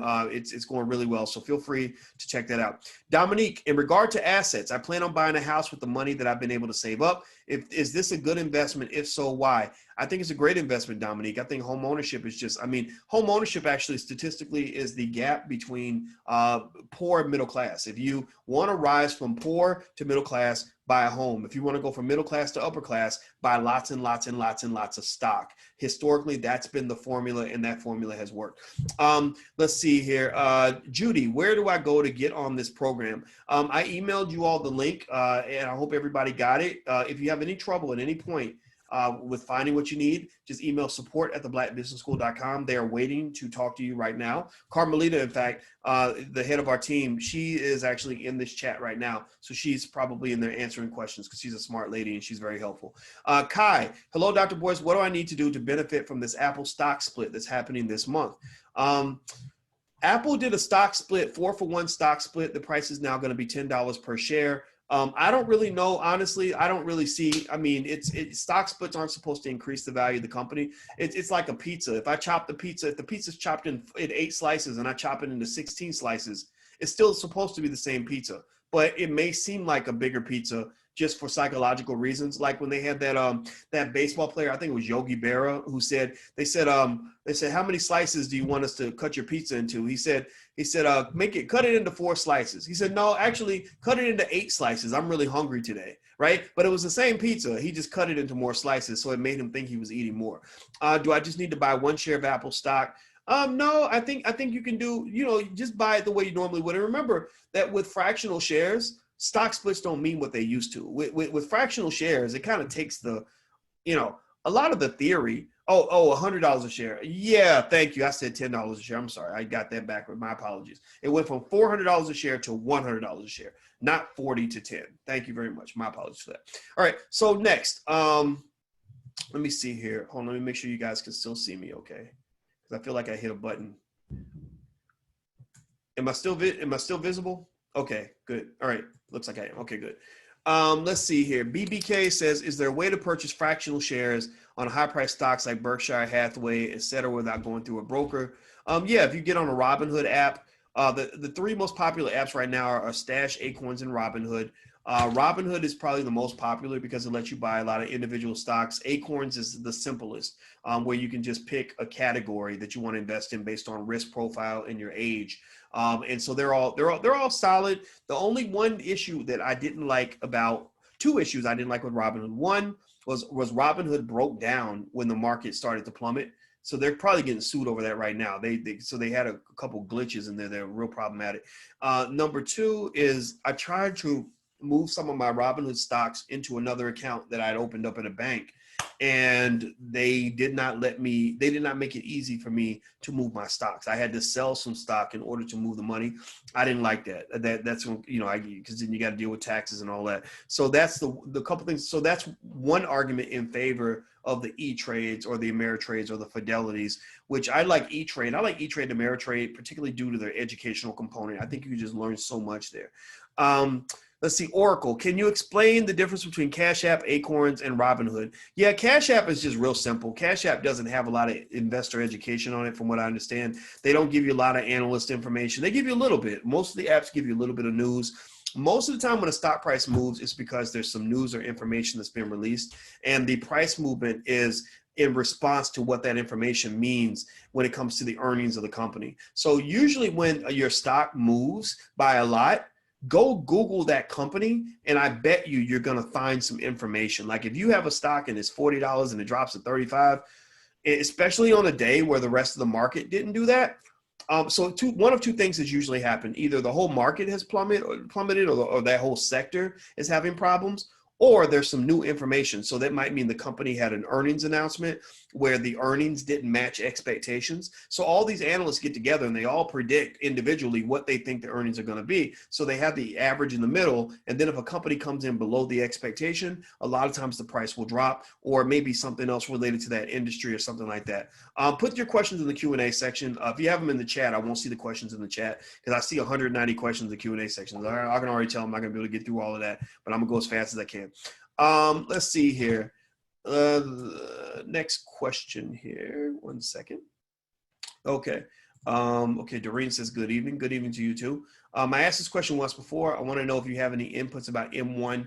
No, Eric, I don't use M1. I keep trying to remind myself to go take a look at it, but I have so many apps that I use that M1, that's just not one I use. Will this be available? Says Norul. Yes, it will be available. If you signed up for this event, you either signed up through, this was done for the students that are in the Black Stock Market program, which is our monthly investing program. You know, every month, every few weeks, we're going to do something new for those that are members. So members get to come to this event for free. Some of you may have just paid the one-time fee to come in. So if you paid the one-time fee, then you have access to your content forever. Like this content from the Black Stock Market weekend is yours forever. But if you're in the Black Stock Market program, you have all of this plus a ton of other stuff. Like there's probably 80 hours worth of really powerful stuff that you get to keep forever. And then also you get free invitations to events like this. So this recording, I'm going to put this in both places. I'm going to put it in the Black Stock Market program, and I'm also going to put it in the Black Stock Market weekend. Okay. So you can look in either place, depending on what your membership looks like. Terry, will there be any written materials, or is it up to us to take our own notes? I'm going to give you the slides, Terry, but that's pretty much the extent of the written materials for the program. Will we have access to this forever, says Rachel? Yes, you will. Is Tesla and Amazon stock still a good buy at the current price? Nobody really knows. I could give you my analysis on it, but honestly, nobody knows where the stock price is going to go. It's just, I mean, people say they know, but most people don't know. I mean, even the analysts are all over the place, right? So I think Amazon's a well-run company. I like the way Jeff Bezos does business. But remember, the market prices that in, right? So if everybody knows that Amazon is a well-run company, then what will happen is the price will go up, up, up to the point where it's as high as it needs to be. So sometimes you can overpay for a good company because the whole market knows it's a good company, so they're going to push the price way up. Thomas, what do you think about the new technology stocks coming in, internet, satellite technology? Just, tech industry. Tech stocks tend to have what they call high multiples, meaning that they tend to be pretty big for their britches, like meaning that you'll have a tech stock that's earning no money at all that has a valuation that's insane. Like right now, Tesla has a valuation, I think, that's bigger than Ford and GM and stuff like that. And people are just like, wait a minute, this company doesn't even sell nearly as many cars. But a lot of that's because Tesla isn't valued as a car company. They're valued as a technology company, which means that the multiple is going to get pushed higher. Sean, where can we order Black Business School gear? You know what? Email support@theblackbusinessschool.com if you really want to get gear soon. We don't really push a lot of the gear, but we are going to start actually making some gear available because I want you to take pride in this institution. I mean, this is your university. So we should do a better job on that. We do have a t-shirt place you can go if you want to get some cool shirts for your family and stuff like that. Just very blickety black. There you go, blickety black shirts. You can go to wokeblacktees.com, WOKE. That's wokeblacktees.com. So feel free to go to wokeblacktees.com. Shanice, so I have like $250 built up in stocks with Cash App. So I have made a $50 profit so far. Is that good? Yeah, it's good, girl. That's a big number. Good for you. Keep being consistent. Remember, invest on autopilot. Martin Lewis, Dr. Watkins, thanks for your time. What do you think about investing in the ankle monitor GPS tech device sector? Sure, if you think there's long-term potential there, why not invest? It maybe invest in multiple companies, not just one. I logged on late, so wondering, will this be available after the webinar, says Rebecca. Yes, it will be. Will this presentation be sent via email? Sephora asks. I could do that. I could actually do that. So yeah, sure. Why not? Yeah, it'll be available with the login, but I'll email it out to you too. Let's see here. Toyi Lowo, Dr. Boyce, is investing into a Roth IRA comparable to investing in individual stocks, or do you suggest that we do both? No, it's not comparable because a Roth IRA is is it has tax benefits that regular investments do not. So you should actually try to max out the tax beneficial stuff like the IRAs and the 401ks and stuff like that before you start getting into the individual stocks, because the IRAs and 401ks allow you to defer your taxes. So a Roth differs, but in a different way. You're investing with post-tax income, meaning money that you make after taxes, as opposed to the traditional IRA where you're investing pre-tax income, where the government does not tax you now, they tax you later. Instead, with a Roth, they tax you now and don't tax you later when you make your withdrawal. I want to invest a few thousand. Where should I start? I would go, get one of the apps and maybe look at a mutual fund or something like that. Or maybe you could pick a bunch of individual stocks. It's totally up to you. Can we get a copy of the PowerPoint? Yes, I will absolutely give you a copy. Do you buy Apple stock before the August split or after? Keith, it really should make a difference, honestly. Theoretically, it should not make a difference. Jonathan Ellison, is it kind of late to get in the stock market? No, it's never too late. No. Never think that it's too late. I mean, that's like asking, is it too late to buy real estate? So think about it like this. There were people did you all know that in, I think, 1908 or something, they actually shut down the U.S. Patent Office? And do you know why they shut down the U.S. Patent Office? They shut it down because basically they said everything that could be invented has already been invented. They really thought over 100 years ago that they had literally hit the final frontier of all technological possibility. Can you imagine that? Like they literally, if anything it shows just sort of a lack of vision. That is a great example, to me. And I bring that up because a lot of times when it comes to investing, we won't invest because we'll say, well, I don't want to buy now because prices are so high now. I'm going to wait till prices go down. Or I don't want to buy a house now because real estate used to be cheap. Now it's expensive. Well, the thing is, most of these assets are going to keep going up in value, like in terms of the groups of assets. The stock market, historically, there's never been a time where 10 years later, the market was cheaper than it was 10 years before. It just doesn't happen that way. And so there were people who stopped buying stocks because they said, oh my God, the Dow hit 1,000. It can't go any higher than 1,000. Well, now the Dow's at 27, 28,000, and so now 28,000 seems super high to people, but in the future, there's a good chance it can go to 40,000, 50,000, 100,000, right? So you'll be looking back saying, gosh, I wish I had bought these, I wish I'd bought more. I mean, imagine what you would probably say to yourself if you could go back 5 years and convince yourself to buy Amazon stock 5 or 10 years ago. Like, what was Amazon stock 5 years ago? Let me see if I can Google. Let me see. Amazon stock. Amazon stock price right now is, what is it? 3,000 and something. So let me show you. Let me see if I can share my screen. My computer's acting a little bit weird. It's freezing up a little bit. Okay. So let's look at Amazon stock. This is Amazon stock, $3,167 today. Now, let's go back. This is year to date. So Amazon's been a great investment this year. Made a lot of money. Let's go back a year ago. Just in the last year, Amazon's been huge. Look at 5 years ago. Look at this. It said 31.67. Look at where you could have bought Amazon 5 years ago.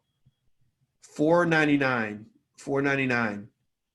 In fact, let's do max. Let's look at the whole chart. In 2007, you could have bought Amazon for less than $100.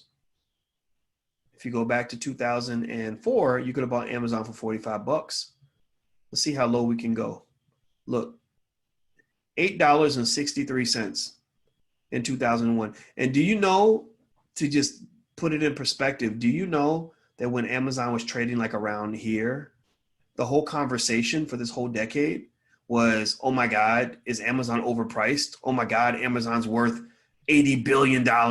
Is Amazon stock overpriced? And there were people who were like, oh, I'm not going to buy Amazon. It costs too much. It's not worth $79 a share, right? Really, there were people who said that. This is all documented. That's why you got to be really careful. You got to be able to look at, remember I told you, OPP, opportunity, patience, and perspective. People that have perspective can see something and say, yeah, that looks really big, but I'm going to look at the present from the future.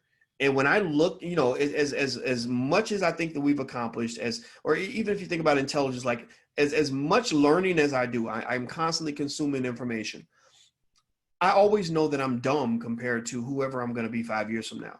I have literally written letters to myself from 5 years ago where the year 2020, I'm reading this letter from this professor who thinks he's smart. And I'm sitting there thinking, God, I wish I could go talk to this guy and tell him all the areas where he's wrong. So I know that there's a 2025 version of me who is looking back at me and saying, my God, this guy, I wish he knew what I know. Right. So you have to think about investing in the same way. If you can live, your life from the future, then you gain perspective and power in decision making that other people don't have. And that's actually not an insane concept. In mathematics, we learn something called dynamic optimization. And Jeff Bezos lives by dynamic optimization, actually, where basically you live your whole life backward. You start from the end and you work your way back.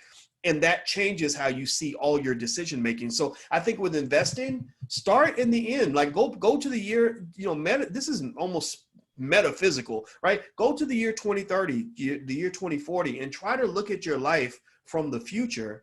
And that's going to shape how you view everything. And if it's hard to do, maybe look at your life in the past now. Look at yourself in the year 2000 and imagine what that conversation would be like if you talked to yourself 10 years ago, 20 years ago, right? And then have that same conversation with your future self, except you're the dumb one now. You're the one who doesn't know anything, right? And then that'll help you kind of decide how to make moves now, how to move forward. You'd be amazed at how many Alicia, I confuse the hell out of her because she gets mad at me because I won't argue with her about certain things. Well, there are certain things I just will not fight about. And she's like, Boyce, why aren't you mad about that? Most guys would have been so mad about that. And I tell her, because I thought about it and I know in 5 years it won't even matter. So if it won't matter in 5 years, why am I going to waste time arguing about it now? I'm just going to enjoy being in the year 2020. So that same philosophy that I talk about with life, it actually works with investing. When you're investing and you're thinking about how to handle stocks during COVID and all this other stuff, and everybody's caught in the moment, just try to picture what you're going to be saying 5 years from now and make your move based on that, right? Long-term OPP, seeing opportunity, having patience, and maintaining perspective. Okay, guys. So I'm going to go ahead and we're going to shut it down for tonight. We've done 2 hours and 18 minutes. If you had a question, and my computer's acting so crazy. If you had a question and I didn't get to your question, just hold that question, or you can put it on the private blog. And I will answer it there. I will answer every single question. I assure you, you will not have a question that does not get answered. If your question does not get answered, you let us know and we will make sure it happens. I hope that you gained something tonight. I know that this is a lot of information. I hope I didn't overload you. But I hope that talking through so much of this has helped your understanding in terms of how stocks work. So what I want you to do, how do you access the private blog? Let me give you the link here. I mentioned it in the email I sent you guys, but I'll go ahead and put it in here too. So give me a second. Let me try to, okay, I'm hitting buttons. Okay, my computer's acting a little bit weird. You know what? I can't get this thing to, all right, here we go. Let me try to, okay, let me see. I'm literally clicking things and it's taking like a second for the thing I clicked to actually show. Okay, so tomorrow night, what's gonna happen is we're gonna meet again and we're going to move to steps 6 through 11 in the process. And there we go. I think I got it in there. There's the link. So you can, thank you, Carmelita, for sharing the link. I appreciate that. So you can put your questions in that blog. I'll go to those questions first, but I'll also answer questions inside the conversation. So it's totally up to you. I'm going to make this recording available. Also, the slides will be available. So you'll then be able to have all the materials. And again, you'll have this for life. Like we're friends forever. It ain't nothing you can do about it now. So we are connected for life. And I want to be part of your support mechanism. I want to be one of your guides. I want to see you succeed. And I want to see you and your family win financially and otherwise. So it was great talking to you guys. God bless you. Have a good night. And I'll see you tomorrow. So take care, guys. All right. Bye-bye.